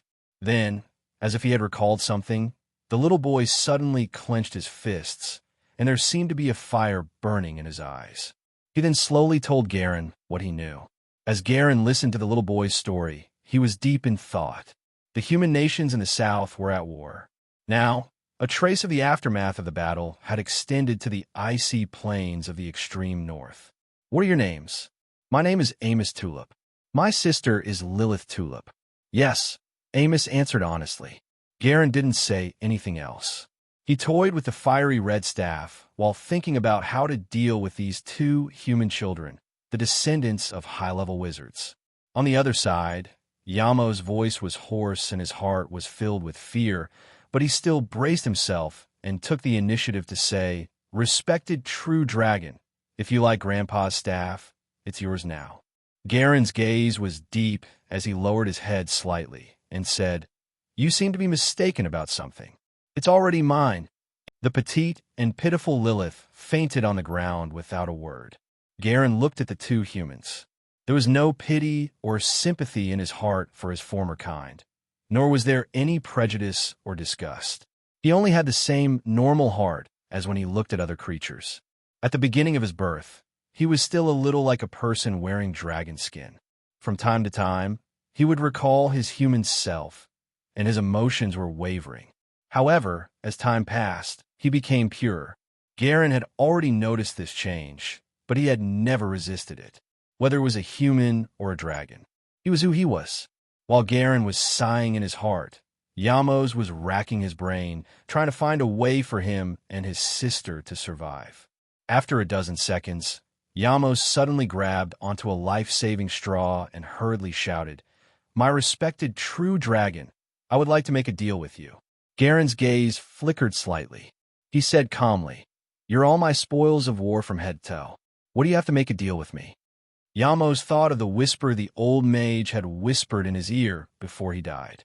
His face darkened, but he tried to get himself together and said, "This spatial ring contains the magic research diary and many valuable magic materials left behind by my grandfather." He stretched out his finger, and an exquisite ring glowed. Garen glanced at the space ring and said, "Although it's with you, it already belongs to me." Yamos shook his head, took off the ring, and handed it to Garen, saying, "The spatial ring needs to be accompanied by an incantation to open. Forcefully opening it will only destroy everything inside." Garen held the space ring in his hand and observed it carefully for a while. He cast the unlock spell, but it was useless. There was indeed a different type of magical lock on it. Garen was unable to unlock the spell lock that came from a high-level wizard. He looked at Yamos in silence. Yamos was afraid that Garen would have killing intent, so he quickly said, "I just want to live on with my sister. I sincerely beg you to accept the ring and swear in the name of the dragon god that you won't kill us. Let's go, and I'll immediately tell you the incantation to open it. My sister and I will also swear to the god of light that we will not seek revenge from you in any way, directly or indirectly. The little boy's expression was apprehensive, and his words were cautious as he waited for Garen's answer. After that, Garen checked the other magic items on them, but did not find any other storage items. After picking up all the magic items, Garen slowly said, "Tell me the incantation, and I'll let you go." Before Yamo's expression could turn joyful, Garen's voice paused, and he said indifferently, "But do you think it's possible for a true dragon to swear in the name of God with a spell and a ring?" Yamo's face tensed up, and he was unable to speak under the shadow of Garen's dragon wings. What do you want?" Garen's eyes were calm, and he said in a strange tone, "You can choose to believe the true dragon's promise, and then swear in the name of the God of Light." Yamo's expression kept changing. He looked at his unconscious sister, and under Garen's calm gaze, he finally lowered his head and said, "Mr. True Dragon, I believe in your promise." He told Garen a spell. Garen coordinated with the incantation and extended his mental strength to touch the space ring. In his mind, he immediately sensed a space of tens of cubic meters. There were many casting materials piled inside, as well as similar-looking staves, robes, scattered magic gems, and large number of gold coins. There were also a dozen thick notes. Garen's eyes lit up. Not long after he had stolen the White Dragon Maiden's treasure, he had obtained more wealth than the White Dragon Maiden's treasure, and it was delivered to his door. Such an easy harvest made Garen unable to contain his joy, and his mood became cheerful. At the same time, Yamo's heart was in his throat as he looked at Garen nervously. He knew that it was time to decide his and his sister's fate. Garen stared at Yamo's, and because he was in a good mood, he finally said slowly, "Make an oath." He wasn't a chromatic dragon, and his personality was similar to that of a real-time dragon. He was more neutral and focused on his own interests instead of meaningless killing and destruction. Yamo's was stunned for a moment, and then his face was filled with ecstasy, with the joy of surviving a disaster. After he made the oath, Lilith, who had fainted, woke up and swore to God in a daze. In the Noah continent, an oath was made in the name of the existing gods.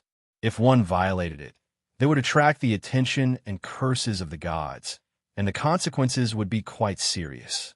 "Roy, send the two of them outside my territory." After receiving Garen's order, the extreme northern ice spirit approached the two children, lifted them up, and brought them out according to Garen's instructions. After that, Garen returned to the ice cliff dragon's lair with the harvest. After throwing down the frozen strength mammoths that he had yet to eat as a reward for Woogabone's crusher, he returned to the dragon's nest.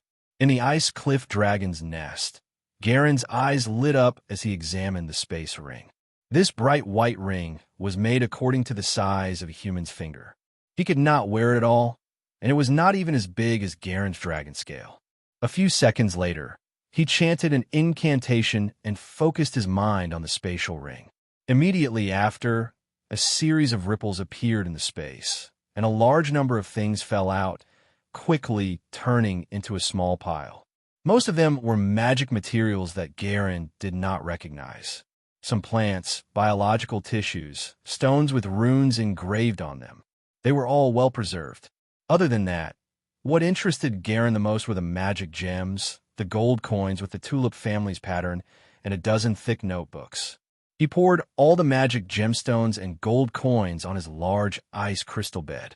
He was glad to find that they could barely cover his bed, but the thickness was a little thin, just a thin layer. Garen took a deep breath of the cold air.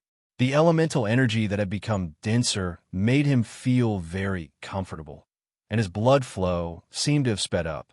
Then, he lay on the uneven bed of treasures and put the pile of magic materials that he still didn't understand into the space ring. He then put the space ring in the corner of the bed. More than a dozen notebooks were placed beside him. Garen carefully picked up the first one and started to read it. This notebook contained the high-ranking old wizard's experience in the school of evocation spells, especially the various fireballs. It was filled with a large amount of space records, and only a few words were needed for the other types. The world's spiritual spells are divided into 8 parts, with only fireballs and the others. Garen's expression turned strange when he saw the unusual obsession with the fireball spell revealed in these words. At the same time, he continued to read with even more interest. As time passed by, Garen read the contents of the notes word by word. His understanding of the evocation school of magic became deeper and deeper, especially the fireball spell. Many of the basic rune incantations were memorized in his mind. Garen put down the first notebook and shifted his gaze to the second one, then the third one. His face was solemn and serious, mixed with the joy of gaining more knowledge.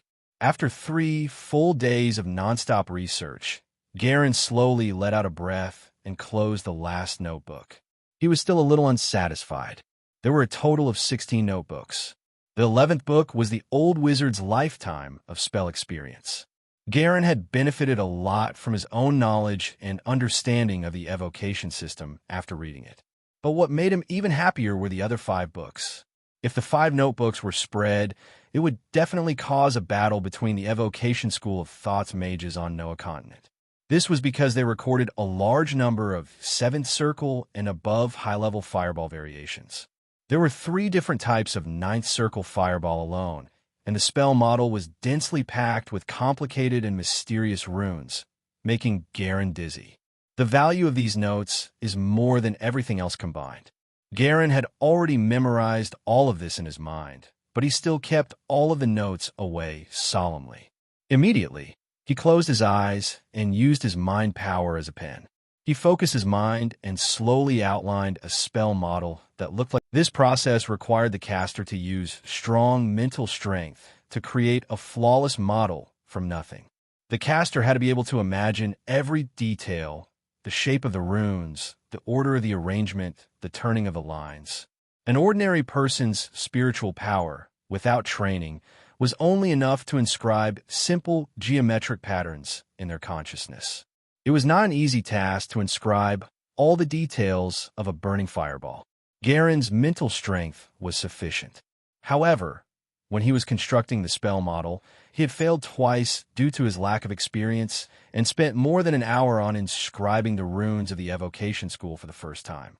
On the 3rd time, he finally heaved a long sigh of relief, and his tense mind relaxed.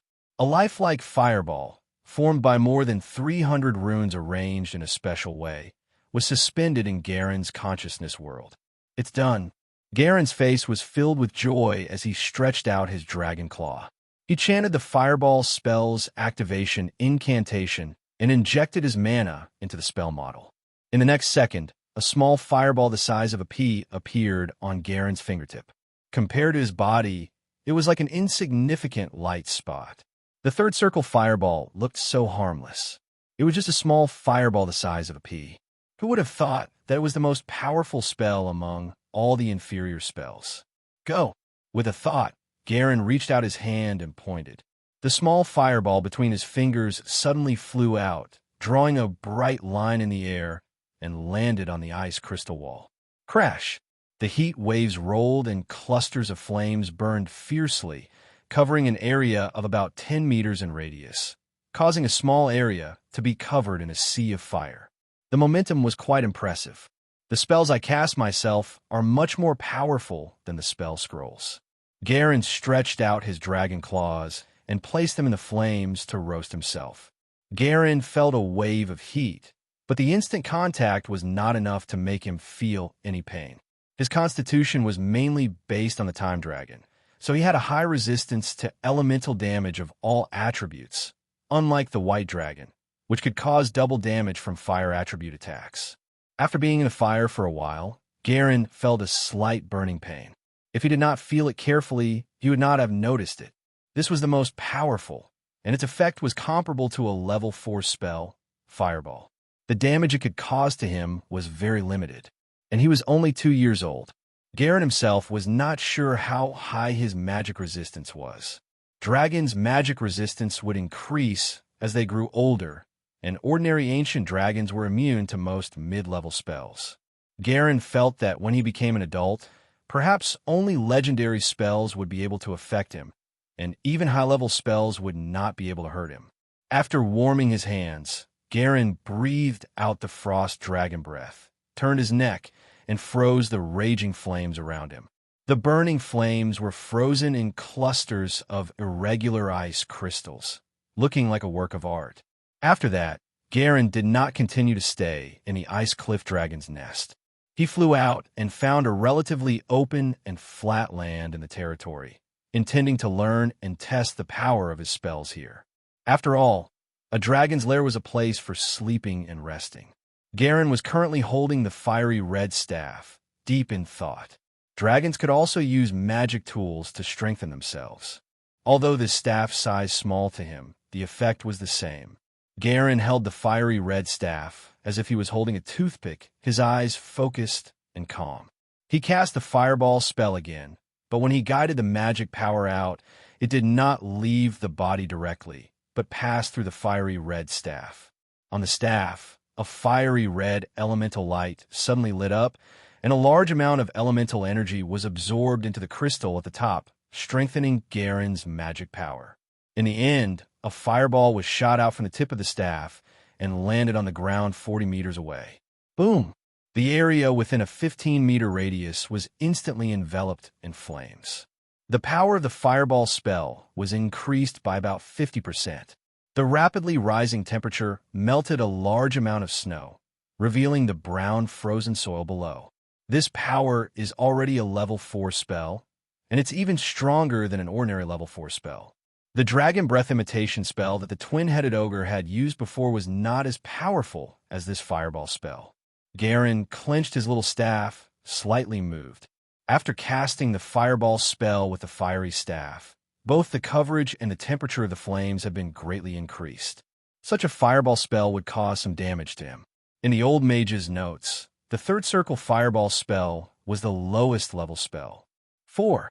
Circle explosive fireball 5. Circle lava fireball 6. Circle blazing fireball. If it was further enhanced by the fiery red staff, Garen was looking forward to the future. The acceleration state and time stop did not have any direct killing effect. What he lacked right now was a method with strong killing power. At the same time, Garen suddenly thought of a problem. Could the acceleration effect of time manipulation be used on spells? Most spells had very fast attack speed and weren't easy to dodge. If he could attack at 5 times the speed, Garen's eyes were filled with excitement, and he began to try it out with great enthusiasm. As he cast the fireball spell, he consumed the power of time at the same time, trying to extend the effect of the acceleration state. Most of the initial attempts had failed. Everything was always difficult at the beginning. However, as time passed, the power of time slowly followed Garen's will and added itself to the fireball spell he cast. Whoosh! The fireball, which had doubled in speed and was almost invisible in the air, landed on the ground and exploded into a large flame. After the flames exploded, the deafening sound reached Garen's ears. It's faster than the speed of sound. Garen's expression was both happy and disappointed. He was happy because the accelerated state could indeed be used on spells. He was disappointed because the acceleration effect on his spells was far less effective than on his main body, and the consumption was higher. He used the power of time that was 5 times faster, but the speed of the fireball was only slightly more than double. Since he did not spend much time on it, Garen thought that there was still room for improvement in the accelerated fireball technique. He was only disappointed for a moment, but he quickly became excited. Even if he could not achieve the same acceleration effect as the main body in the end, it would be enough as long as he could achieve half of it. His acceleration state was not static, and the effect would increase with age. In the days that followed, Garen's life became monotonous and simple. Learning magic, researching the combination of time power and magic, sleeping in a dragon's nest with extremely active elemental energy. Although it was boring and monotonous, he enjoyed it. On a sunny day, Garen had just eaten a barbecued ice blade wolf, a strength mammoth frozen in ice crystals, and a 15-meter-long icefall snake that was full of energy and magic. During this period of time, he had been focused on studying spells and had not gone out to hunt. All the food was contributed by the Arctic ice spirits and ogres, which saved Garen a lot of energy. In his opinion, this was the biggest benefit of having followers. As for the battle power and growth rate of these followers, they were negligible to him. After eating and drinking to his heart's content, Garen came to an ice field with a radius of a few hundred meters. There wasn't a trace of snow here, and the dark brown, hard frozen earth was covered with traces of various spells. Black from the burning, white from the freezing, cut marks. Most of the old wizard's notes were his research experiences. The spell models recorded were mainly high-level spells. There was only one type of spell model from level 3 to level 6, and there were not many that Garen could learn. And his current mental strength and magic power could support him to cast a 4th circle spell at most.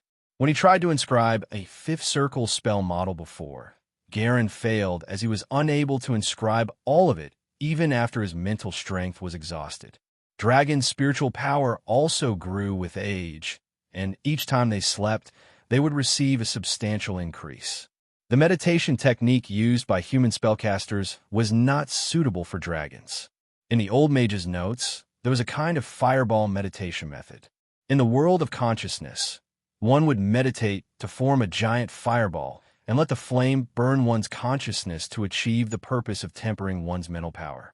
Garen had tried using it before. Unfortunately, the increase in his spiritual power during meditation was minimal. It was better to sleep on the spot and have a natural increase. Garen had already learned the 4th circle explosive fireball.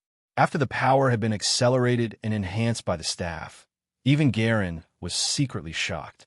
In addition to the evocation school of magic, the curses and transformation spells he had obtained from the two-headed ogre also didn't fall. The frost and cut marks left on the ground were the result of these two schools of magic. The 4th circle spell, Freezing Pearl, and Flame Pearl. Garen had already mastered and understood the dragon breath imitation technique and the giant transformation technique. He wasn't very interested in the two 4th circle spells from the School of Curses, because the frost dragon breath and the bursting fireball were equivalent to their superior substitutes, and their effects were more repetitive. What he was most interested in was the giant size spell that he had just learned. On the empty ground, Garen stretched out his dragon wings, eager to try.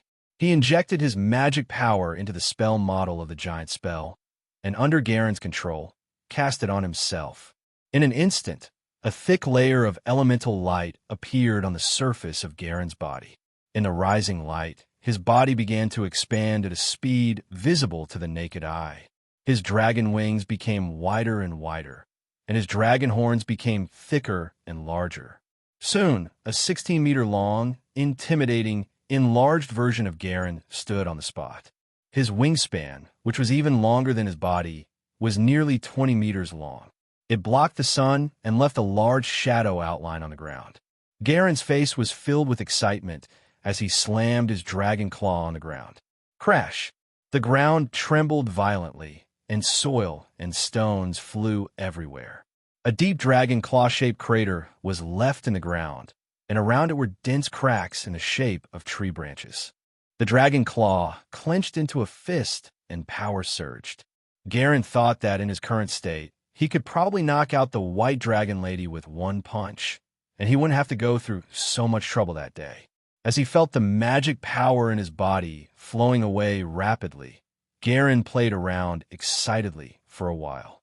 After he made a mess of the ground, he dispelled the giant transformation spell and turned back into a 12-meter body. The magic power consumption of the giant spell was not small. However, because he had experienced a larger body, this sudden recovery made Garen a little uncomfortable. I don't know how long it'll take for the evolution to enter a dormant state. Although he did not know the exact time, Garen felt that it would not be too long since he was living in a dragon's lair where elemental energy was very active. He hoped that the next time he slept, he would be able to grow to the size of an adult white dragon, which was the size he had now when he used the giant spell. It would be even better if he could master some new time-type abilities. At the same time, two violent bear cubs rolled over while playing around. When they stood up like humans, they were already close to 2 meters tall. They were clearly still cubs, but their size was not much different from ordinary wild bears. They even knew some simple spell-like abilities. This growth rate was much faster than the average northernmost violent bear. Garen suspected that it was because of his influence. Other than that, their bodies were also tainted with a faint dragon-type aura, and Garen had not transformed the violent bear cub into a dragon bloodline. There are three main types of non-dragon creatures with dragon bloodline. One was the most common type, a relative of a true dragon who had actively transformed its dragon vein. The second type was like the violent bear cub. Because it lived in the territory of the true dragon, it was unconsciously contaminated with the dragon's aura and slowly transformed with the passage of time. As for the third type, they were the offspring of a true dragon and another species. These dragon bloodline creatures had their own name, dragon descendants. Although there was no reproductive isolation between true dragons and other creatures, the probability of giving birth to dragon offspring was still much lower, so the number of dragon descendants was very small. However, the first generation of dragon descendants might even have more than half of the dragon's blood and could transform into dragons. Their strength was much stronger than the average dragon bloodline creature. As he thought of this, a question appeared in Garen's mind. I'm a high-quality true dragon. If I give birth to a dragon descendant with a creature of a different race, will it carry a part of my time ability?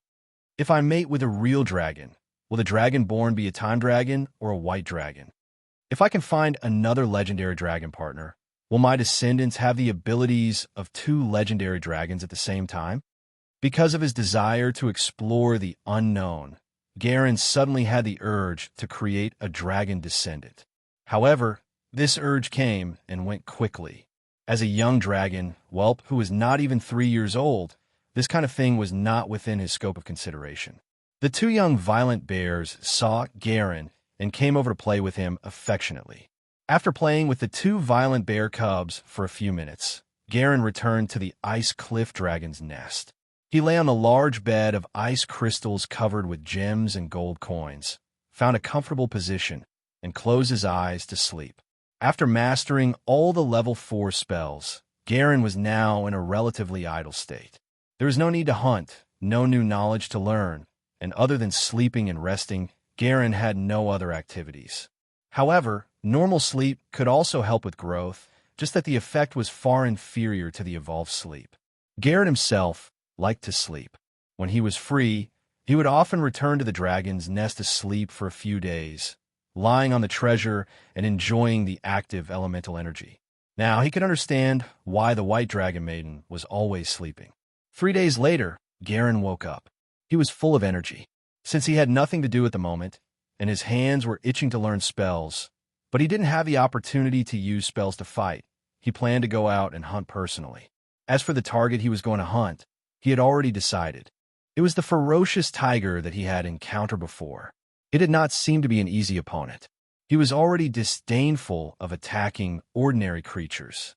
At the very least, only creatures at the level of the Arctic bear or the winter wolf could arouse Garen's desire to hunt. Garen had never eaten berserker meat before. Although it did not contain any elemental energy, he felt that the taste of this violent species, which could crush most magical creatures with its violent body, would be quite good. There were many cat hunters living in the ice plains of the extreme north. Most of them were ordinary wild beasts, and a small number of them were magical creatures. From the looks of the ferocious beast, Garen could tell that its original form was an ordinary wild beast, a creature called frost tiger. Unlike the tigers on Earth, which were already at the top of the food chain, frost tigers were at the bottom of the food chain in the ice plains of the extreme north. Because they did not have any magic-like abilities, their bodies were not large, and most of the ice plains creatures could kill them. However, after it became violent, it became a high-level hunter, and it was not weaker than the Arctic bear. The power of ferocious beast is also derived from elemental energy, but what exactly is the process of becoming ferocious? There's no such record in the dragon's legacy. A normal wild beast's strength before and after going berserk was like the difference between heaven and earth. If a true dragon, which was already at the peak of its ecosystem, could become a berserker, what kind of sudden increase in strength would it receive? As he had this question in his mind, Garen was very interested in the ferocious beasts. He rose into the air and flapped his dragon wings. He left the dragon's nest and the ice cliff territory with a gust of wind. Under the light, golden sunlight, he flew toward the location of the ferocious frost tiger in his memory.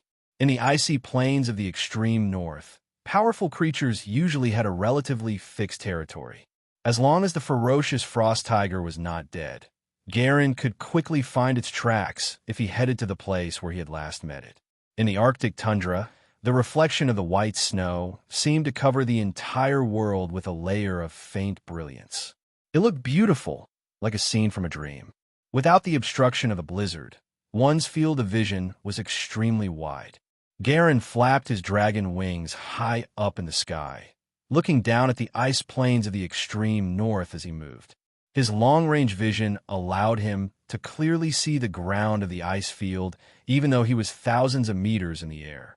After the blizzard that lasted for a long time ended, many hungry creatures that had been enduring for a long time left their nests and began to move on the ice field.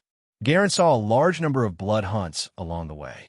The weak creatures were hunted down, while the flesh and bones were devoured by the powerful creatures. Scenes like this kept repeating in this snow-white world, and even true dragons couldn't avoid it. As he galloped in the sky, Garen felt that his breathing was much smoother. During this time, he encountered some flying magic creatures, many of which were large. However, the moment these magical creatures saw Garen from afar, they were very alert and took the initiative to distance themselves from him. They did not dare to let him get close at all, including a white-feathered icewind eagle that Garen had killed before. Because he had grown to the size of a young dragon, situations like the first time he left the white dragon lady's territory and was attacked by underestimation no longer happened. Not long after, Garen flew to the place where he had encountered the ferocious frost tiger. He lowered his head and scanned the surrounding area like a radar. A trace of light flashed in his platinum dragon eyes. Garen cast a detection spell. The snow-white world in his eyes suddenly became colorful. Fire, wind, water. Different elemental auras had different colors. In the ice plains of the extreme north, the water and wind elements made up a larger proportion. Garen's vision was filled with a large amount of green and blue, and the red fire element only made up 1/10 of the total.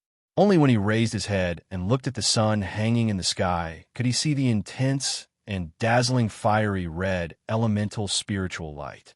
The elemental light that existed everywhere in these spaces had an illusionary and transparent color, and it would not affect Garen's vision. On the other hand, the elemental light on the magical creatures or magical tools was not transparent and was very obvious to his eyes. The berserkers did not have any spell-like abilities, but their entire bodies had undergone a mutation through the stimulation of elemental energy, so they were also shrouded in elemental light. It was just a little lighter than the magic creatures with magic power. Garen searched patiently, circling and flying in the air. After spending less than 2 minutes, his eyes stopped and he found his target. A ferocious frost tiger with snow-white fur mixed with some black stripes was lazily lying on the snow, carefully licking and cleaning its fur. There were bloodstains on its mouth and sharp claws. It seemed that it had just experienced a battle and won. After not seeing it for nearly 2 months, this ferocious frost tiger's body had grown a little bigger. The last time Garen saw the ferocious frost tiger, it was nearly 10 meters long from head to tail. Now that he saw it again, it was no longer nearly 10 meters long, but slightly more than 10 meters. Other than having a slender neck and dragon wings that did not exist in felines, the dragon's body was also a bit different. Its body, limbs, and tail were similar to that of a cat. The size of the ferocious frost tiger did not look much smaller than Garen's. A normal frost tiger is only 3 meters long, but a berserker can grow to 10 meters. It doesn't seem to be its limit. The difference in height was more than 3 times, but the difference in overall strength was not as simple as just 3 times. The ferocious beast's extremely sensitive senses allowed it to sense Garen's gaze from the sky when he was looking at it. The ferocious frost tiger, which was licking its fur, suddenly stopped. It lowered its body and bent its 4 limbs slightly. It raised its head to look at the giant dragon in the sky. It opened its mouth and revealed its sharp fangs. Garen's gaze was calm as he extended his dragon wings. The shadow of his body instantly covered the ferocious frost tiger. An invisible dragon might swept past at the same time. The dragon's might with supernatural powers affected the ferocious frost tiger. Its body stiffened for a few seconds. After it tried to come back to its senses, it did not run away immediately. Instead, it became more vigilant, and there was even a hint of eagerness in its eyes. It was not afraid of the dragon's might. The tiger raised its head, and the brutal frost tiger roared at Garen. Roar! The deafening roar of the tiger blew up the snow around it, creating faint ripples in the air. The sound was not weak. After a roar, the ferocious frost tiger did not move and stared at Garen's movements. Garen looked at the ferocious frost tiger that was not showing any weakness. His face darkened, and then he slowly opened his mouth. In the next second, the rumbling dragon's roar brought with it an overwhelming dragon's might. It was like the fierce thunder between the dense dark clouds, and it swept toward the ferocious frost tiger like a tide. The mighty dragon's roar made all the creatures within a few kilometers of it fall silent, their limbs weak.